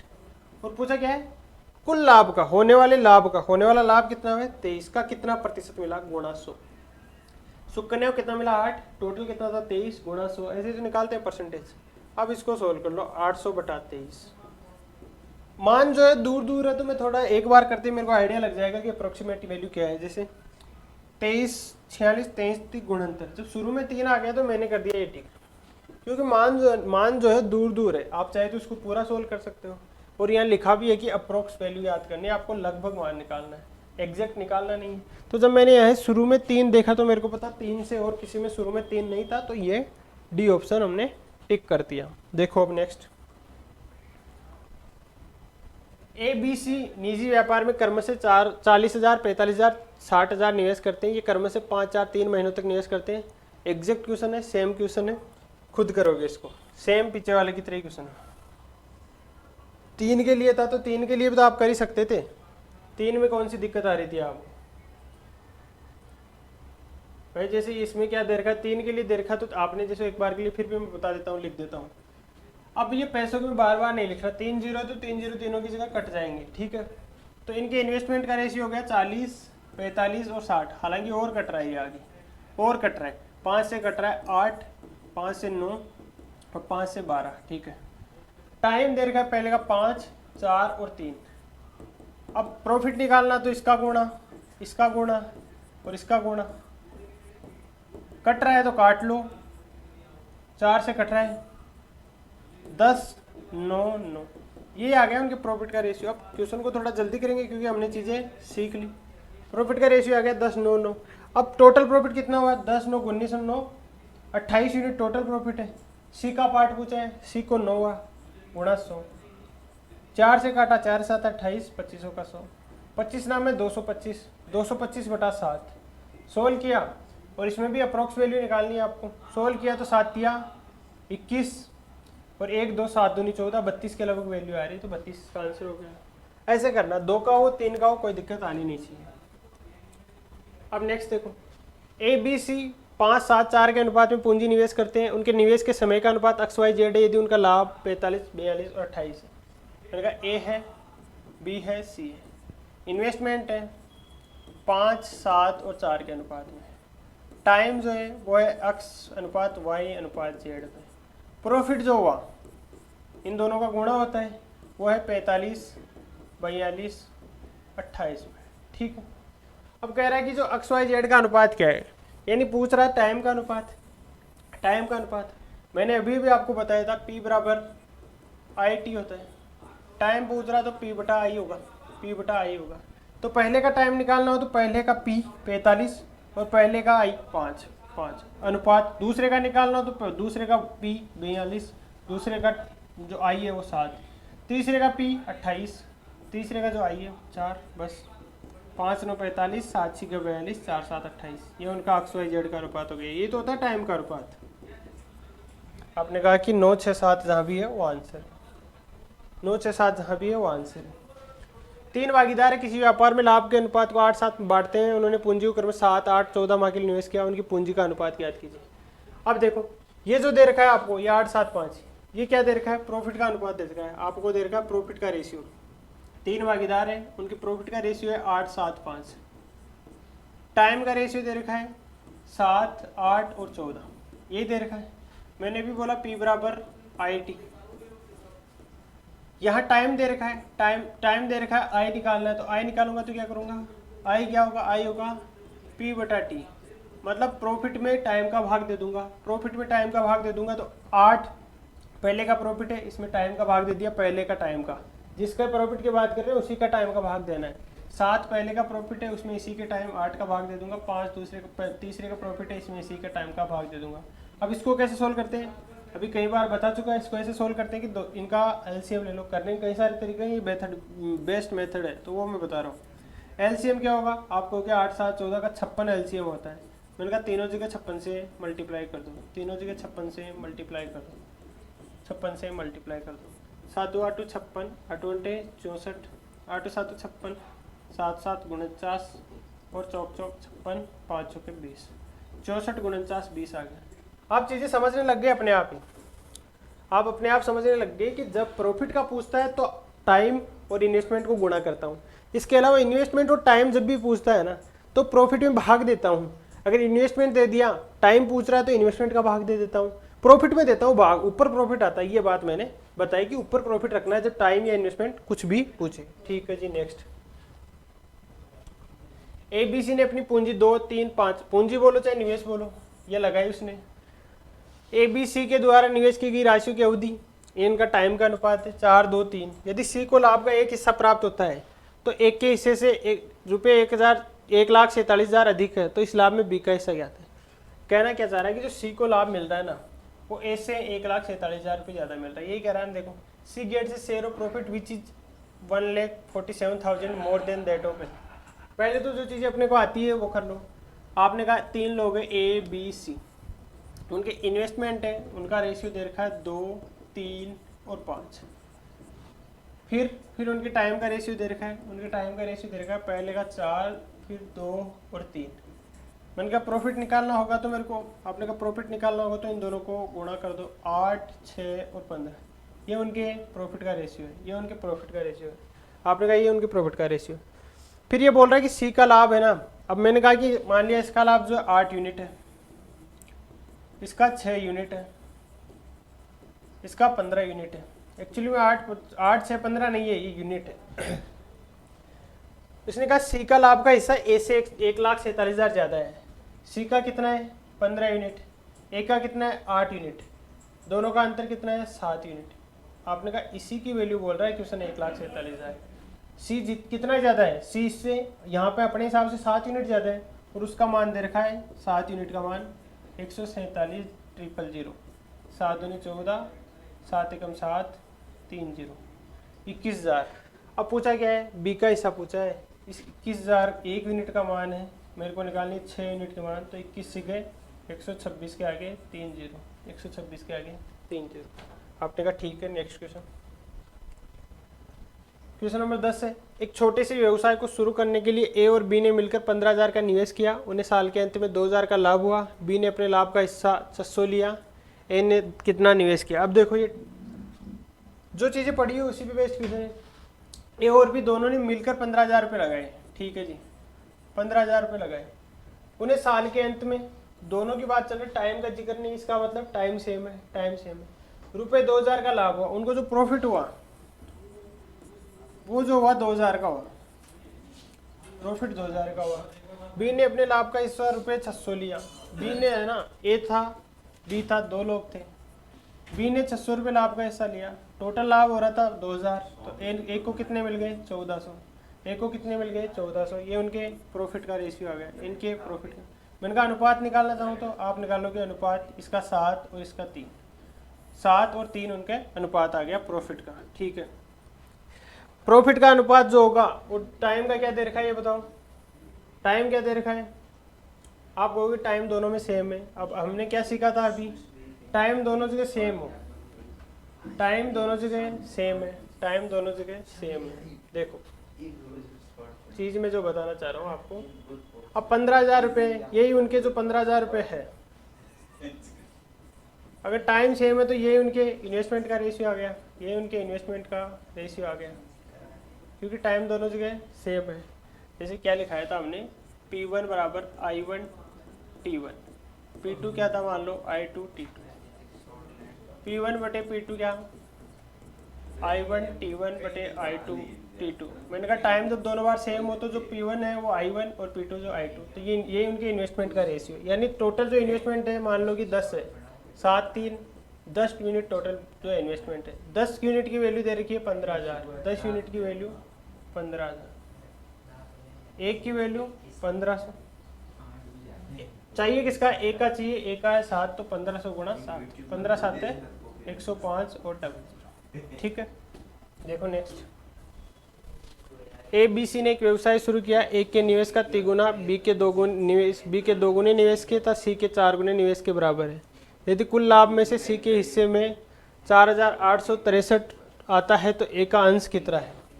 देखो क्या बोल रहे हैं, यहाँ पे बोल रहा है टाइम का कोई जिक्र नहीं है, इसका मतलब टाइम सब में सेम है, लेकिन ये जो बातें बोल रही है इनको देखो, एक के निवेश का 3 गुना, यानी ए मान लो ए ही निवेश किया, उसका 3 गुना मतलब 3 है, जो है बी के निवेश के 2 गुना, बी का ये निवेश है बी, इसका 2 गुना मतलब 2b के बराबर है, यानी 3a बराबर 2b है। और इसके साथ साथ ही जो बी के निवेश का 2 गुना वो सी के निवेश के 4 गुना के बराबर है, इसका मतलब 4c है, सी के निवेश का 4 गुना, ये उनका जो है ना निवेश का अनुपात है। तो यहाँ से मान लो ए निवेश किया था, इसने बी निवेश किया था, इसने सी निवेश किया था, आप यहाँ से ए बी सी का अनुपात निकाल सकते हो। आप कहोगे कैसे, मैंने कहा कि जब ए निकालो तो एक के साथ वालों को भूल जाओ, यहाँ पे क्या था 3 था, ए निकालना हो तो एक के साथ वाले को भूल जाओ, बाकी 2 को गुणा कर दो, 4 दूनी 8, बी निकालना हो तो बी को भूल जाओ, बाकी 2 को गुणा कर दो, सी निकालना हो तो सी वाले को भूल जाओ, बाकी 2 को गुणा कर दो। अब और जा रहा है क्या, 2 का भाग जा रहा है, तो यहाँ 4 6 और 3 आ गया, 4 6 3, ये इनके निवेश का रेशियो है, ये इनके निवेश का इन्वेस्टमेंट का रेशियो है। आपने कहा जब टाइम सेम होता है तो जो निवेश का रेशियो है वही प्रॉफिट का रेशियो होता है, वही प्रॉफिट का रेशियो होता है, वही प्रॉफिट का रेशियो होता है, ठीक है जी। जब टाइम सेम होता है तो जो निवेश का रेशियो होता है वही प्रॉफिट का रेशियो होता है, ठीक है। अब क्या बोल रहे हैं, अब बोल रहे हैं कि जो सी का हिस्सा है ना वो 4,863 है, इसमें सी कितना है, आपने कहा सी जो है 3 यूनिट है, मैंने कहा ये 3 जो यूनिट है इसी का मान है 4,863, आपने कहा 1 यूनिट का मान 4,863 बटा 3, 3 से काटा, 3 एकम 3, 3 से 18, 3 दूनी 6, 3 1621 आ गया 1 यूनिट का मान। फिर निकालना किसका है, ए का निकालना है, ए है ए की है 4 यूनिट, 4 यूनिट यानी 4 से गुणा करना है, 1 यूनिट का मान 1621 है। वैसे देखा 4 1 से गुणा होगा तो लास्ट में 4 आएगा, तो आंसर तो यहाँ से हो गया। फिर मैं करके देख लेता हूँ, 4 दूनी 8, 6 चुका 40 का 4 80 दो, 4 दूनी 4 और 2 6, 64 84 वैसे भी आ गया, ठीक है। अब देखो नेक्स्ट, एन ने 54,000 की पूंजी के साथ एक व्यवसाय शुरू किया और क्रमशः 4 महीने और 6 महीने बाद बी और सी को उसमें शामिल किया। वर्ष के अंत में लाभ जो है उनको तीनों को 1:4 के अनुपात में विभाजित किया गया। बी और सी द्वारा निवेश की गई पूंजी का योग बताना है। अगर ए का पैसा आपको दिया गया कि ए ने 54,000 रुपये का निवेश किया था, बाकियों का पता नहीं है, लेकिन बाकियों का पता है क्या आपको, बाकियों का टाइम पता है और बाकियों का प्रॉफिट भी पता है। मैंने कहा 3 लोग थे ए बी सी, उनका जो प्रॉफिट है उनका रेशियो क्या है,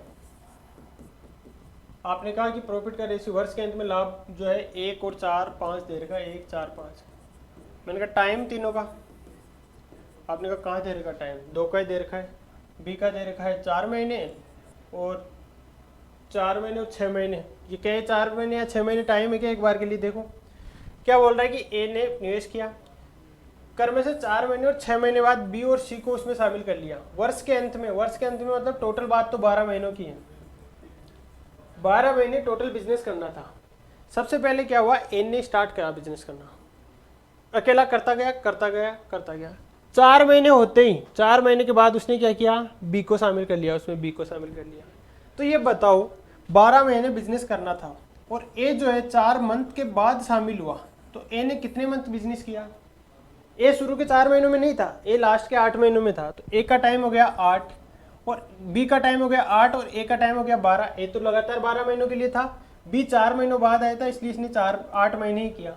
सी 6 महीने बाद आया था, तो 12 में से 6 गए तो 6, ये इसका टाइम हो गया सी का। ठीक है, आपने कहा रेशियो और कर लो, 6, 4 और 3, 2 से काट दिया। ये प्रॉफिट है, ये टाइम है। पूंजी का अनुपात निकालना है क्योंकि बात पूंजी की चल रही है। तो आपने कहा जब इन्वेस्टमेंट, पूंजी यानी इन्वेस्टमेंट, मैंने कहा जब टाइम या इन्वेस्टमेंट कुछ भी निकालना हो तो प्रॉफिट को रखोगे ऊपर, नीचे रखोगे टाइम को। अगर इन्वेस्टमेंट निकालना हो और टाइम निकालना हो तो प्रॉफिट को रखोगे ऊपर और इन्वेस्टमेंट को रखोगे नीचे। ठीक है जी, यहाँ रखा मैंने प्रॉफिट ऊपर 1/6, 4/4, 5/3।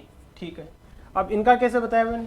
इनका बोला चाहे तो इसको काट लो, ये 1 आ गया, 1/1, यानी ये है जो है 1/6, 1 और 5/3। अब इनको कैसे करें? आपने कहा इनका जो है ना एलसीएम, उससे गुणा कर दो। दोनों का एलसीएम तो 6 है। ठीक है, 6 से गुणा कर दो। 6 से यहाँ गुणा किया तो यहाँ हो जाएगा, देखो 6, यहाँ 6 और 6, तो यहाँ गुणा किया तो यहाँ तो हो गया 1, यहाँ हो गया 6 और यहाँ हो गया 10। 1, 6 और 10 उनका निवेश का रेशियो आ गया। एक ए ने 1 यूनिट, बी की 6 यूनिट, सी की 3, सी की 10 यूनिट। आपने कहा ए ने 54,000 का निवेश किया। ए ने वैसे 1 का किया, लेकिन इसी 1 यूनिट का मान है वो है 54,000। पूछा क्या है? पूछा है बी और सी द्वारा निवेश की गई पूंजी का योग। बी और सी ने मिलकर कितना किया है? 16 यूनिट। तो 16 यूनिट की वैल्यू पूछी है आपको, तो 16 यूनिट की निकालनी है, तो 16 से ये गुणा हो जाएगा। 3 0 का 3 0, 16 चौक 64 का 4, 16 80 और 6 86, 864 000 इसका आंसर आ जाएगा। 864 000 आंसर हो जाएगा। देखो अब नेक्स्ट क्वेश्चन। ए और बी एक व्यवसाय शुरू करते हैं। एक कुल पूंजी का 33 से 1/3% निवेश करता है और बी शेष पूंजी निवेश करता है। यदि वर्ष के अंत में कुल लाभ 1,62,000 है तो बी का हिस्सा। वर्ष के अंत में बात चल रहा है, टाइम का कोई डिस्कशन नहीं, इसका मतलब दोनों ने समान समय के लिए किया है। बात थोड़ी है कि इसमें परसेंटेज का यूज किया है, बात क्या बोला है कि एक कुल पूंजी का 33 से 1/3%। 33 से 1/3% का क्या मतलब होता है? आपने कहा 1/3, यानी टोटल अगर 3 है तो उसमें से 1 ले रहा है ए ने ले ली 1, टोटल थी 3, तो बी को कितनी मिली? 2। ये उनका अनुपात आ गया पूंजी का, ये उनके इन्वेस्टमेंट का अनुपात आ गया ए और बी का। ठीक है, यदि वर्ष के अंत में टाइम का डिस्कशन नहीं दे रखा, टाइम बराबर है तो प्रॉफिट का अनुपात भी क्या हो जाएगा? यही हो जाएगा। मैंने कहा जब टाइम बराबर है, इन्वेस्टमेंट का रेशियो है, वही प्रॉफिट का रेशियो हो जाएगा। ठीक है, आपने कहा ठीक। मैंने कुल लाभ यहाँ पे कितना है? कुल लाभ आपने कहा 3 यूनिट लाभ है। 3 यूनिट की वैल्यू दे रखी है क्वेश्चन में 1,62,000। एक की निकाली मैंने, 3 पंजे 15, 3 चौक 12, 54,000 आ गई। पूछा क्या है? पूछा बी का हिस्सा। बी की है ना 2 यूनिट है, तो 2 का निकालने के लिए 2 को 54,000 से गुणा कर दोगे, 108,000 आंसर आ जाएगा। ठीक है ji, next question. A B C, अब सेम पीछे वाली थोड़ी बात थी, लेकिन अब पार्टनर एक ज्यादा हो गया। एक कुल पूंजी का 33 से 1/3%, बी शेष पूंजी का 25% और सी शेष पूंजी का निवेश करता है। यदि वर्ष के अंत में कुल लाभ 1,86,000 है तो लाभ में से एक का हिस्सा कितना है? ये कह रहा है एक का हिस्सा कितना है। देखो ए है, बी है और सी है, 3 लोग हैं। एक कुल पूंजी का 33 से 1/3, सेम बात होती है। 33 से 1/3% का मान होता है 1/3। आपने कहा ठीक है 3। ए जो है 33 से 3/3, यानी अगर मैंने माना टोटल 3 थी तो ए ले गया 1, अब बची मेरे पास 2। 3 में से एक को मिल गई 1। बी शेष पूंजी का, शेष कितनी बची? 2 बची। इसका 25% मतलब 1/4, यानी 1/2। बी ले गया 1/2। अब कितना बचा? टोटल 2 था, 1/2 ले गया, 2 दूनी 4 - 1, 3/2 बच गया। ये सी के पास रह गया, ये उनका अनुपात हो गया निवेश का। ये उनका जो अनुपात है वो हो गया निवेश का। ठीक है, ये उनके इन्वेस्टमेंट का अनुपात हो गया। यदि वर्ष के अंत में कुल लाभ, टाइम का जिक्र नहीं है, इसका मतलब टाइम बराबर है। टाइम जब बराबर है तो जो निवेश का अनुपात है वही उनके प्रॉफिट का अनुपात हो जाएगा, पर मैंने कहा कि ऐसा प्रॉफिट ही क्या, या जैसा जो अनुपात है हमारे, उसका प्रॉफिट का ऐसा क्या अनुपात लेना जो अपने आप में भिन्न में हो। तो तो भिन्न में हम इसको नहीं लेंगे। फिर क्या करेंगे, मैंने सिखाया था यहाँ पे 1 होता है तो मान लो 2 से 2 इनका एलसीएम है, 2 से गुणा कर दो, 2 से यहाँ गुणा किया तो यहाँ 2, 2 से यहाँ गुणा किया 1, 2 से यहाँ गुणा किया 3। ये उनके प्रॉफिट का रेशियो आ गया, ये इनके प्रॉफिट का रेशियो आ गया। अब क्या कह रहा है कि कुल लाभ, यहाँ कहोगे कि कुल लाभ क्या है, 2 यूनिट, 1 यूनिट और 3 यूनिट, 6 यूनिट जो है टोटल लाभ है। 6 यूनिट की वैल्यू क्वेश्चन में दे रखी है 186,000। मैंने कहा 1 यूनिट की वैल्यू आपने निकाल ली 36, 18, 31,000। ठीक है, ठीक है जी। अब कहा कि एक का हिस्सा कितना है, एक की कितनी यूनिट है, एक की 2 यूनिट है, तो 2 यूनिट की वैल्यू आपको निकालनी है। क्या आ गया, 62,000। 62,000 आ गई एक का हिस्सा। ठीक है, चलो नेक्स्ट। हमने पहले कॉन्सेप्ट सही से पूरा डिस्कस कर लिया, इस पर ज़्यादा टाइम नहीं ले रहे, और जो क्वेश्चन अच्छा है उसी पे हम टाइम ले रहे, जो ऑलरेडी आपको हो जाएगा उस पर हम ज़्यादा समय नहीं लेंगे। कह रहा ए और बी ने कुछ राशियों का निवेश करके एक व्यवसाय शुरू किया, राशियाँ नहीं पता कितनी की। 8 महीने के अंत में ए व्यवसाय से बाहर हो गया, बिजनेस चालू किया था, ए और बी 2 लोग थे। 8 महीने हुए, ए कह रहा भाई मेरे बस की बात नहीं है, मैं बिजनेस से बाहर होता हूँ, अपना धन निकाल के वो बाहर हो जाता है और अपना पैसा वापस ले गया। ठीक है, ए और बी को वर्ष के अंत में, और जब वो ले गया अपना पैसा निकाल के ले गया, वो पूरी साल हुई, 12 महीने बाद जैसे प्रॉफिट कैलकुलेट किया तो पता चला ये प्रॉफिट है। ए ने कहा कि भाई मैंने भी तो 8 महीने यहाँ पे काम इन्वेस्टमेंट किया था, तो मेरा भी तो कुछ प्रॉफिट का हिस्सा बनता है। वो कह रहा बिल्कुल तेरा भी बनता है, और वो प्रॉफिट के हिस्से हमने पढ़ ही लिए कि अगर किसी ने कितने टाइम के लिए कितने पैसे इन्वेस्ट किए तो उनके प्रॉफिट का हिस्सा क्या बनता है। ठीक है, यदि बी ने 36,000 का निवेश किया था तो ए ने कितनी राशि निवेश की थी। देखो पहली बात तो कहाँ की बात कर रहा है, साल के अंत की बात कर रहा है। ए और बी 2 लोग थे, ए और बी 2 लोग थे, उनके प्रॉफिट का रेशियो आपको दे दिया कि 1 का 5 और 9 है, इनका प्रॉफिट का अनुपात ये है। ठीक है, आपने कहा कि पूंजी की बात चल रही है, नीचे निवेश की बात चल रही है, तो मेरे को टाइम का रेशियो लाना पड़ेगा, टाइम का रेशियो लाना पड़ेगा। टाइम दिया गया भी है, ए ने किया है 8 महीने तक काम, 8 महीने के अंत में, यानी ए 8 महीने काम कर लिया फिर चला गया, और पूरे 12 महीने की बात चल रही है, तो बी तो पूरे 12 महीने काम में था। ए ने 8 महीने काम किया छोड़ दिया, बी पूरे 12 महीने काम किया, इनका रेशियो 2 और 3।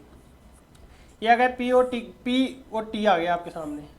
अब मैंने कहा इन्वेस्टमेंट निकालना है, आपने कहा जब प्रॉफिट और टाइम हो, इन्वेस्टमेंट निकालना हो, तो इन्वेस्टमेंट निकालते हैं 5/2 और 9/3। सही है कि नहीं है, यही तो हमने सीखा है कि प्रॉफिट निकालने के लिए तो इन दोनों को गुणा करते हैं, पर इनमें से कोई भी एक चीज़ निकालनी हो और दूसरी वाली चीज़ दी गई हो तो प्रॉफिट में उस दूसरी वाली चीज़ का भाग देते हैं। जब टाइम सेम हो तो हम ये प्रॉफिट का जो रेशियो है ना, जो इन्वेस्टमेंट का रेशियो, वो सेम रख लेते हैं। क्यों रख लेते हैं, क्योंकि नीचे अगर मान लो टाइम सेम होगा तो ये कट जाएगा, इससे कोई मतलब नहीं है। इसीलिए हम जब मान लो कि प्रॉफिट निकालना हो आपको, इन्वेस्टमेंट का रेशियो दिया गया हो, टाइम इक्वल हो, तो हम दोनों को इक्वल कर लेते हैं। अब यहाँ से क्या करना है, यहाँ से इसको ये 3/1, सेम सी बात है, 2 हो तो बजर गुणा कर लिया करो, 2 से ज़्यादा हो तो एलसीएम से गुणा कर लिया करो। यहाँ किया 5 और यहाँ किया 3 दूनी 6, इधर ये हुआ 1 और इधर हुआ 2। ये उनके आ गया इन्वेस्टमेंट का रेशियो, ये उनके निवेश का अनुपात आ गया।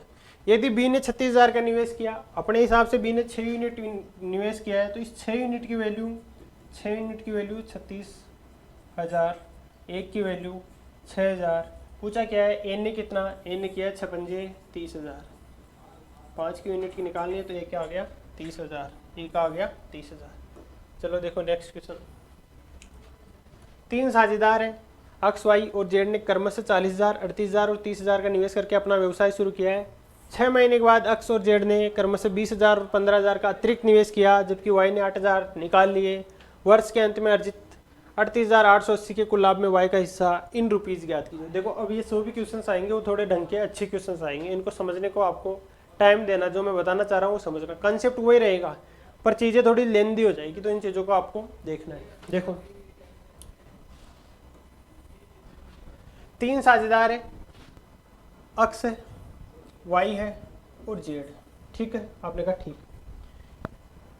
एक्स ने रुपए लगाए 40,000, एक्स ने रुपए लगाए 40,000, वाई ने 38,000 और जेड ने 30,000। ठीक है, 6 महीने हो गए। उसके बाद क्या हुआ, एक्स और जेड ने, एक्स ने 20,000 रुपये एक्स्ट्रा अतिरिक्त निवेश कर दिया, जो लगा रखा था उसमें 20,000 रुपये और डाल दिए। जेड ने क्या हुआ 15,000 रुपये और डाल दिए, और वाई ने क्या किया, जो लगा रखा था निवेश उसमें से 8,000 रुपये निकाल लिए। इसका मतलब मैं पहले बातें करता हूँ 6 महीने तक। 6 महीने तक किसी को कोई दिक्कत नहीं, इसने 6 महीने तक पैसे डाल लिया, 6 महीने तक इसने डाल लिया, 6 महीने तक इसने डाल लिया, मतलब मैं 6 महीने का इनका जो निवेश और जो टाइम है उनको गुणा कर दिया, निवेश और टाइम को गुणा कर दिया। पर 6 महीने बाद क्या हुआ, 6 महीने बाद क्या हुआ, 6 महीने बाद अब जो पैसे है ना अक्ष के 40 थे, उसमें 20 और जोड़ दो। अक्ष ने 60,000 रुपये का निवेश किया बाकी के 6 महीनों के लिए, बाकी जो साल का 6 महीना बच गया ना उनके लिए उसने 60,000 का निवेश किया, 40,000 वो थे, 20,000 ही है, ठीक है, क्योंकि वर्ष के अंत की बात चल रही, 6 महीने हो चुके, बाकी 6 महीनों के लिए 40,000 का नहीं, उसने 60,000 का निवेश किया है। ये हो गई अक्ष की बात। अब इनका रेशियो अब ऐसे निकलेगा, इनका पी और जो टाइम है उनका रेशियो प्रॉफिट निकालने के लिए इन्वेस्टमेंट और टाइम को गुणा ऐसे करेंगे। अब वाई ने क्या किया, 8,000 रुपये निकाल लिए, 38,000 रुपये 6 महीने तक चले, कोई दिक्कत नहीं। उसके बाद क्या हुआ, इसने 8,000 रुपये निकाल लिए, तो इसके पास अभी 30,000 रुपये है, और ये भी कितने, अगले 6 महीनों के लिए। जेड ने क्या किया, 30,000 रुपये का 6 महीनों के लिए निवेश कर लिया। उसके बाद क्या हुआ, जेड ने 15,000 रुपये और डाल दिए, अगले 6 महीनों के लिए इसने लगाए 45,000 रुपये गुणा 6, ऐसे करेंगे, ऐसे करेंगे। अब देखो यहाँ क्या आएगा, चाहे तो पूरा सोल्व कर लो या मैं ये कह दूं कि हर जगह यहाँ भी 3 जीरो है, यहाँ 3 जीरो, यहाँ 3 जीरो, यहाँ 3 जीरो, यहाँ 3 जीरो, यहाँ 3 जीरो, इनको काट लो। ये बचा 240 प्लस चिंग 36 360, ये बचा 8 से 48, 8 और 4 36 18 8 4 22, 228 प्लस 30 से गए 180, ये बचा 180 प्लस 30 को 0 3 24 और 3 27, 270, ठीक है जी। ये बातें इतनी बच गई। आपने कहा मैंने इनको ऐड किया 300 200 500 और 600, इनको ऐड किया 8 8 2 10 0 1 और 4 408, इनको ऐड किया 0 8 7 15 5 1 तो 4 450। अब इनका अनुपात निकालना है मेरे को। अनुपात निकालना तो किससे कट रहा है वो देख लेता हूँ मैं, किससे कट रहा है, 6 से कट रहा है, 6 से सब कट रहा है, तो पहले यहाँ 100 आ गया, पहले 6 से काट लेता हूँ, 6 6 36 6 48 और यहाँ पे 6 7 42 और 6 5 30। अब किससे कट रहा है, आप बताओ अब किससे कट रहा है। आप कहोगे कि अब ज़्यादा चीज़ें कट नहीं रही, क्योंकि यहाँ पे जो है 2 से कटेगा नहीं, क्योंकि 2 से 75 नहीं कटेगा। मैंने कहा इन्हीं को ऐड कर लो, इन्हीं को ऐड कर लो, तो 175 प्लस 68 को ऐड किया, 8 5 13 3 7 से 13 1 14 4 हासिल की 1 243 आ गया, 243 आ गया। मैंने कहा 243 जो टोटल प्रॉफिट है वो आपको कितना दिया गया, 38,880, इसमें भाग दे दो 243 का, और आपको चाहिए क्या, वाई का हिस्सा चाहिए। वाई का हिस्सा कितना आएगा, 68 से गुणा कर दोगे, 68 से गुणा कर दोगे, ठीक है जी। करो, अब यहाँ पे सोल्व करो इसको, 243 का भाग दो, इसमें कितनी बार जा रहा है, 7 से काट सकते हो क्या, 7 से नहीं कट रहा, 7 से नहीं कट रहा, 17 से, 17 से भी नहीं कट रहा है। देखो कोई मिस्टेक तो नहीं हुई है, देखो नहीं तो कट जाना चाहिए वैसे इस हिसाब से, क्योंकि 68 का कोई मल्टीपल भी तो नहीं आ रहा जो आंसर में आ रहा है। देखो एक बार देख लेता हूँ, देखे मैं 243 से गया एक बार, 243 388 माइनस 243, 8 में से 3 5 4 1 145 बचे, 145 से फिर मैंने 8 और 0 आगे रख लिए, 8 और 0 8 यहाँ मैंने एक बार गया तो मेरे पास 145 बचे, मैंने 8 और 0 8 रख लिया, 1458 है, 1458 को मैंने 243 में भाग दिया तो कितनी बार गया, 6 बार मान लो आप, 6 18 1 6 24 1 25 का 5 80 6 2 12 और 2 14, बिल्कुल सही बात है, बिल्कुल गलत नहीं है, जो कैलकुलेशन थी बिल्कुल सही है। कैलकुलेशन ही थोड़ी डिफिकल्ट है इस क्वेश्चन की। कितनी बार गया, 6 बार, और पूरा 1458 बार गया, और यहाँ क्या बचा, 0। अब करना है 160 गुणा 68, 160 को गुणा करना है 68 से, 160 को गुणा करना है 68 से, 0 लिख लिया लास्ट में, 16 इंटे क्या आता है, 126 का लिख लिया 6, फिर 2, फिर 16 से गए 96 और 2 98, 9860 तो किसी में है ही नहीं, 9800 ज़रूर है। देखो यहाँ क्या आया था, 1 और 6 16 को हमने गुणा किया था, यहाँ पे बी का निकालना था, तो बी का यहाँ पे 6 छिंग 36 और 6 8 48, 40 36 40 68 का निकालना था, या तो 102 वाला आना चाहिए फिर जिस हिसाब से आ रहा है। 16 × 16 7 16 × 128 आता है, लिखा 12, 96 और 12 96 12, हाँ यहाँ देखो 96 12 होता है 108, कैलकुलेशन में हमने मिस्टेक कर दी। अब आ गया 10,880 आंसर इसका। ठीक है, इसकी कैलकुलेशन ही थोड़ी डिफिकल्ट थी। यानी देखो मैं और तरीका क्या कर सकता हूँ इसका, आपको भी कोई दूसरा तरीका हो सकता है क्या इसका। यहाँ पे तो भाग देना था, देखा आपने भाग दिया है, कितने बार गया 160 बार गया, 160 को गुणा करना था फिर 68 से, आपने कहा 0 का 0 लिख दिया मैंने। 16 अंटे क्या होता है, मैं लिख रहा था 126, 16 अंटे 128 होता है ना, 128 होता है तो 8 12 लिख लिया, 16 से 96 में 12 जोड़ा तो 108। ठीक है, या दूसरा तरीका ये हो सकता था कि जैसे 68 है, 68 क्या होता है 17 चौके 68, तो मैं 17 को इसको मल्टीपल चेक कर लूँ इसमें, लेकिन 17 के मल्टीपल 2 आ रहे हैं, 102 वाला भी 17 का मल्टीपल आ रहा है। यहाँ भी देखो 17 की 102 6 8 17 चौक 68, तो इसका हो जाएगा 10,880। अब देखो कोई दूसरा, शुरू में ही हम मान लो कि इन जीरो को कट कर लेते, तो शुरू में जीरो वगैरह जो थे इनको काट लेते, तो क्या ये और इजी हो सकता था क्या। देखो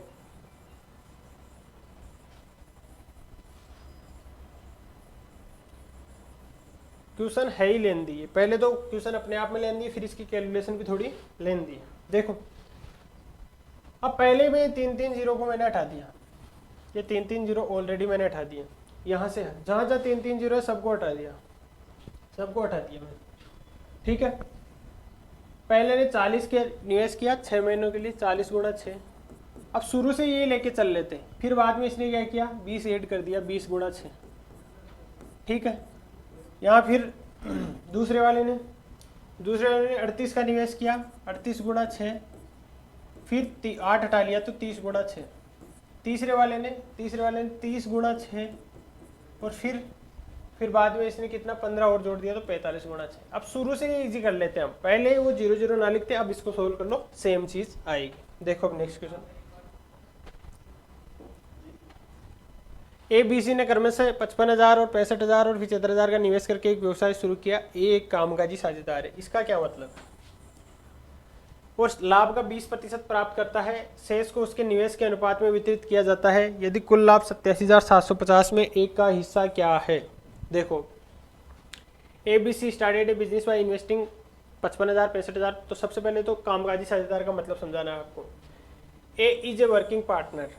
अब वर्किंग पार्टनर क्या होता है, वर्किंग पार्टनर लिखा आ सकता है या एक्टिव पार्टनर लिखा आ सकता है। ये हो सकता है मान लो कि 2 लोग हैं, उन्होंने बिजनेस स्टार्ट किया, एक दोनों ने पैसे कुछ लगाए, पर एक है कि वहाँ पे काम भी करता है, वहाँ काम करता है तो फिर वो अपनी कुछ सैलरी लेता है, तो उसको बोलते हैं एक्टिव पार्टनर। ठीक है, तो यहाँ पे पहले तो बाकी सारी चीज़ें सेम ही रहेगी। ABC है, 3 लोग हैं, इन्होंने इन्वेस्टमेंट जो किया है वो ऐसे किया है। अब यहाँ पे ये है तो मैं इनको हटा देता हूँ, तीनों जगह 0 है तो मैं हटा देता हूँ, यहाँ रेशियो निकाल लेता हूँ, 5 से भाग दिया तो 11, 5 से 13 और 5 से 15। बस ABC का जो इन्वेस्टमेंट है उनका रेशियो है 11 13 और 15, ये उनके इन्वेस्टमेंट का रेशियो है। एक एक्टिव पार्टनर है, और टाइम का कोई जिक्र विशेष है नहीं, टाइम का जिक्र नहीं है, इसका मतलब तीनों को टाइम बराबर है, तो टाइम को मेरे को लेना नहीं। इसका मतलब उनका प्रॉफिट का जो रेशियो होगा वो भी यही होना चाहिए, वो भी यही होना चाहिए। लेकिन हुआ क्या कि ये जो है वो एक्टिव पार्टनर है, इसकी वजह से उसने 20% हिस्सा ले लिया, जो भी प्रॉफिट हुआ। प्रॉफिट पूरा हुआ कितना था, 87,750 का प्रॉफिट हुआ था, 87,750 का पूरा प्रॉफिट हुआ था। ए ने क्या किया, 20% ऑलरेडी पहले ही अपना ले लिया। अब बंटवारा कह रहा है कि बंटवारा बाद में होगा, पहले प्रॉफिट का 20% मेरे को दे दो, क्योंकि मैं एक्टिव पार्टनर था, तो उसको पहले ही 20% दे दिया, पहले ही उसको 20% दे दिया। कितना दे दिया, 10 0 1 14 1 15 5 1 14 1 15 5 1 16 और 1 17, 17,550 रुपये वो पहले ले लिया, क्योंकि वो एक्टिव पार्टनर था, उसने 17,550 रुपये ले लिए। वो कह रहा है कि ये मेरी सैलरी है, ये मान लो, जो 20% ले लिया। मैंने कहा फिर जो बाकी बचा उसमें बंटवारा होगा। बाकी बचा कितना, 17,750 में से 17,750 ये लो 0 0 2 0 7, 70,200 बचा। इन्हीं में से होगी जो भी होगी, पार्टनरशिप जो बटेगा इनमें बटेगा, क्योंकि मैं एक्टिव पार्टनर था इसलिए मैंने ऑलरेडी 20% ले लिया। अब इसमें बटना है 70,200 में, और 70,200 में बटना क्या है, किस अनुपात में, इस अनुपात में बटना है। ये ऑलरेडी अपना ले गया, अब कह रहा है कि जो हिस्सा मेरा पार्टनरशिप का है वो तो दो, जो निवेश किया उसका हिस्सा दो, ये तो अपना सैलरी का ले गया। अब कह रहा है कि जो मैंने निवेश किया था उससे, उसने कहा कि टोटल जो है ना 15 और 13 28 और 11 39 यूनिट है। उन्होंने कहा कि 70,200 का वैसे प्रॉफिट बचा है, उसमें 39 यूनिट टोटल है। कह रहे एक कह रहा है मैं तो 11 यूनिट चाहिए मेरे को इस 39 में से, तो 11 की यूनिट की वैल्यू पता करनी है आपको। 13 × 3 = 39, 13 × 5 = 65, 5 2 13 चौक 52, 00, 1800 रुपये यहाँ आ गए। 1800 गुणा 11, 00, 11 88, 8 11 8 19, वो कह रहा है 19,800 और दो। 17,550 तो मेरी सैलरी थी और 19,800 जो है ये मेरा हिस्सा है प्रॉफिट में। तो इन्होंने कहा कि टोटल कितने लूँगा मैं, 17,550 इसमें ऐड कर दूंगा। 0 5 8 5 13 3 हासिल किए, 1 9 1 10 7 17 1 और 3 37,350 रुपये लूँगा मैं। ठीक है, 37,350 रुपये ले लो। देखो नेक्स्ट क्वेश्चन, ABC ने सेम चीज़ है 3 के लिए, खुद से करोगे इस क्वेश्चन को, सेम चीज़ है ये आपके लिए SW। अब देखो नेक्स्ट क्वेश्चन, ABC ने 4 2 9 के अनुपात में अपनी पूंजी लगाकर एक व्यवसाय शुरू किया। प्रत्येक तिमाही के अंत में A अपनी पूंजी को आधा कर लेता है, जबकि B अपनी पूंजी को दोगुना कर लेता है। C अपनी पूंजी में कोई बदलाव नहीं करता है। यदि एक वर्ष के अंत में A का लाभ 24,000 था तो अर्जित किया गया कुल लाभ ज्ञात कीजिए। देखो इससे ज़्यादा भयंकर क्वेश्चन क्या ही हो सकता है। 3 लोग हैं, A है, B है, C है। उनका इन्वेस्टमेंट है 4 2 और 9 के अनुपात में, ये उनका इन्वेस्टमेंट है, ये उनका पूंजी का रेशियो। अब कहा क्या जा रहा है कि प्रत्येक तिमाही के अंत में अपनी पूंजी को आधा कर लेता है। 3 महीने हुए, A ने अपनी पूंजी कर ली आधी। B क्या करा, प्रत्येक तिमाही में अपनी पूंजी दोगुनी कर ली। और C ने क्या किया, अपनी पूंजी में कोई बदलाव नहीं किया, उसने जो लगा दी वो रख ली। एक वर्ष की बात है, पूरे 12 महीनों के लिए। 12 महीनों में हुआ क्या, A आया जो भी पूंजी लगाई, B आया उसने लगाई, C आया उसने लगाई। 3 महीने हुए, A जो भी पूंजी थी उसको कर दिया आधा। B ने क्या कर दी, अपनी पूंजी जो थी उसको दोगुना कर दी। C कह रहा है कि अपनी जो है वो लगा दी, वो लगा दी। फिर अगले 3 महीने हुए, जो पूंजी B ने बाद में लगाई थी उसको और आधी कर दी। जो B ने दुगुनी कर थी उसको और दुगुना कर दिया। C ने फिर कोई चेंज नहीं किया। फिर 3 महीने हुए, फिर सेम, फिर 3 महीने हुए, फिर सेम। ये चीज़ें चलती रही। यानी अगर मैं एक तरह से मान लो, एक बार के लिए मान लो कि इसने 4 यूनिट ही लगाया था, इसने 2 यूनिट लगाया था, इसने 9 लगाया था, तो इसने क्या किया, 3 महीने बाद 2 कर दिया इसको, फिर अगले 3 महीने बाद फिर इसको 1 कर दिया, फिर अगले 3 महीने बाद इसको आधा कर दिया, ये कहना चाह रहा है। और B ने मान लो कि 2 लगाया था, तो अगले 3 महीने बाद इसने इसको 4 कर दिया, फिर अगले 3 महीने बाद 8 कर दिया, फिर अगले 3 महीने बाद 16 कर दिया। C ने कोई चेंज नहीं किया, C ने कोई चेंज नहीं किया। अब आप देखोगे यहाँ थोड़ा पॉइंट में आ जाएगा, 1/2 आ जाएगा। तो मैं कहता हूँ कि रेशियो तो है, रेशियो तो अपने हिसाब से बदलता है, बस गुणा सबको बराबर करूँगा तो अपने हिसाब से बदल जाएगा। फिर मैंने कहा सबको 2 से गुणा कर दो, 8 4 और 18, ये मान लो रेशियो। इन्वेस्टमेंट का रेशियो 4 2 9 दे रखा था, ये भी तो 4 2 9 ही है, मैंने सबको 2 से गुणा किया है।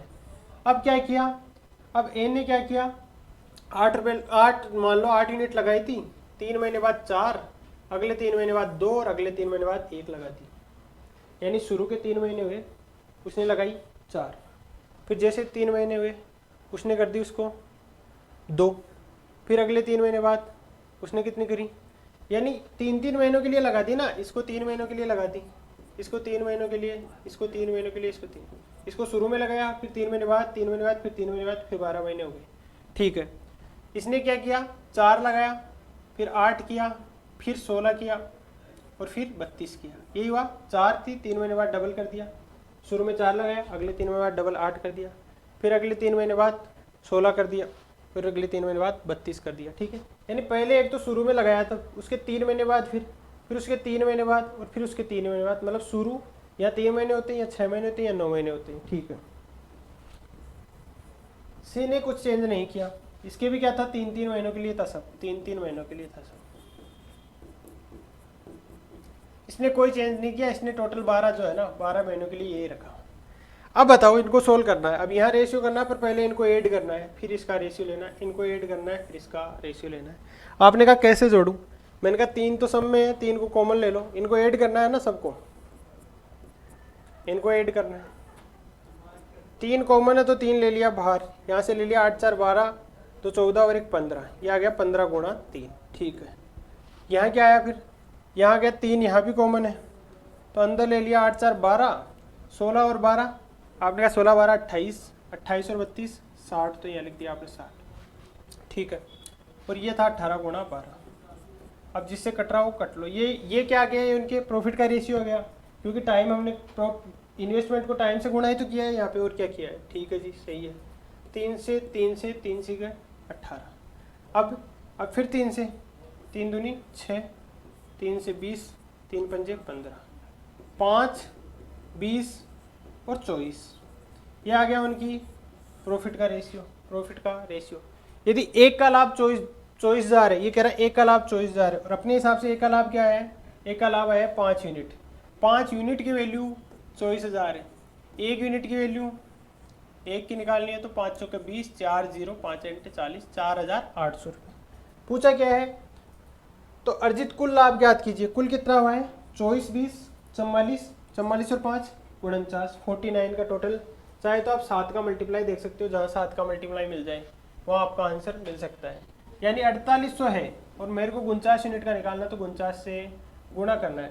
मैं कैसे करूँगा, 100 तो मेरा रख लिया, 48 और 49 को लिखूंगा 48 + 1, और 100 यहाँ पूरा बाहर गुणा हो ही रहा है, 100 की तो कोई दिक्कत है नहीं, पहले इन दोनों को गुणा करूंगा, 100 तो कंप्लीट बाहर हो ही रहा है। यानी 48 का स्क्वायर क्या होता है, 2304, और फिर उसमें 48 ऐड कर दूंगा, तो क्या आ गया मेरे 2352, यहाँ से ऐड किया तो आ गया 2352, 2352 0 से गुणा होगा तो 235200, 235200 इसका आंसर हो जाएगा। ठीक है, आपने कहा ठीक है जी। अब देखो नेक्स्ट, ए बी सी ने मिलकर एक व्यवसाय में 53,000 का निवेश किया। ए ने बी की तुलना में 5,000 अधिक निवेश किए और बी ने सी की तुलना में 6,000 अधिक निवेश किए। अर्जित कुल लाभ 71,800 है, तो एक का हिस्सा ज्ञात किया। देखो 3 लोग हैं, ए है, बी है, सी। टाइम का जिक्र नहीं है, इसका मतलब सबने बराबर टाइम के लिए इन्वेस्ट किया है, इसका मतलब जो ही इन्वेस्टमेंट का रेशियो है वही उनके प्रॉफिट का रेशियो है। ठीक है, 53,000 का निवेश किया है तीनों ने मिलके। ए ने बी की तुलना में 5,000 अधिक, आपने मान लिया बी ने ₹100 का इन्वेस्टमेंट किया, तो ए कितना हो गया 5,000 ज़्यादा, यानी x + 5,000। और बी ने सी की तुलना में 6,000 अधिक, बी ने भी क्या किया, जैसे ए ने की बी की तुलना में 5,000 अधिक निवेश किया है, ए ने बी से 5,000 ज़्यादा किया है, और बी ने सी की तुलना में 6,000 अधिक इन्वेस्ट किया है, and B invest 6,000 more than C, और बी ने भी क्या किया है, सी से 6,000 ज़्यादा किया है। तो अगर बी x है तो सी को मैं क्या मानूंगा, x - 6,000, तभी तो बी जो होगा वो 6,000 ज़्यादा होगा। आपने कहा ठीक है, और तीनों ने मिलकर कितना किया 53,000, यानी इन तीनों को मैं जोड़ दूं तो ये आना चाहिए 53,000, ये आना चाहिए 53,000। ठीक है जी, अक्स 3x प्लस का 5,000 माइनस का 6,000, तो माइनस का 1,000 बराबर 53,000, 3x बराबर 54,000, अक्स बराबर 18,000। तो ए क्या आ गया, ए बी सी का रेशियो निकालो। 18 5 23,000 रुपये ए ने इन्वेस्ट किए, 18,000 बी ने किए, और 12,000 सी ने इन्वेस्टमेंट किया। काउंट कर लो पूरा, 23 12 35 35 18 53।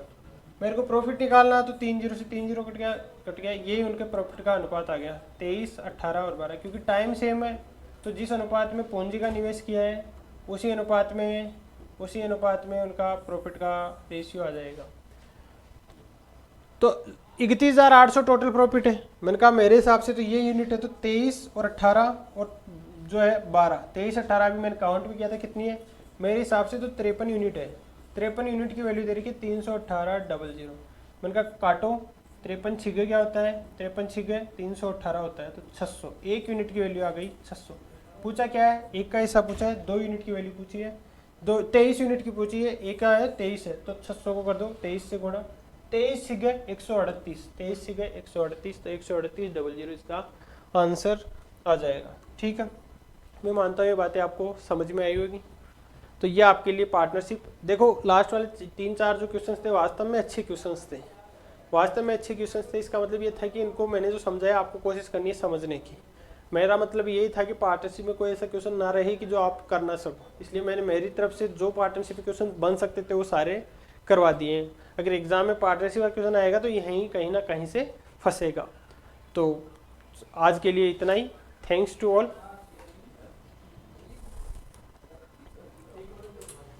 रोज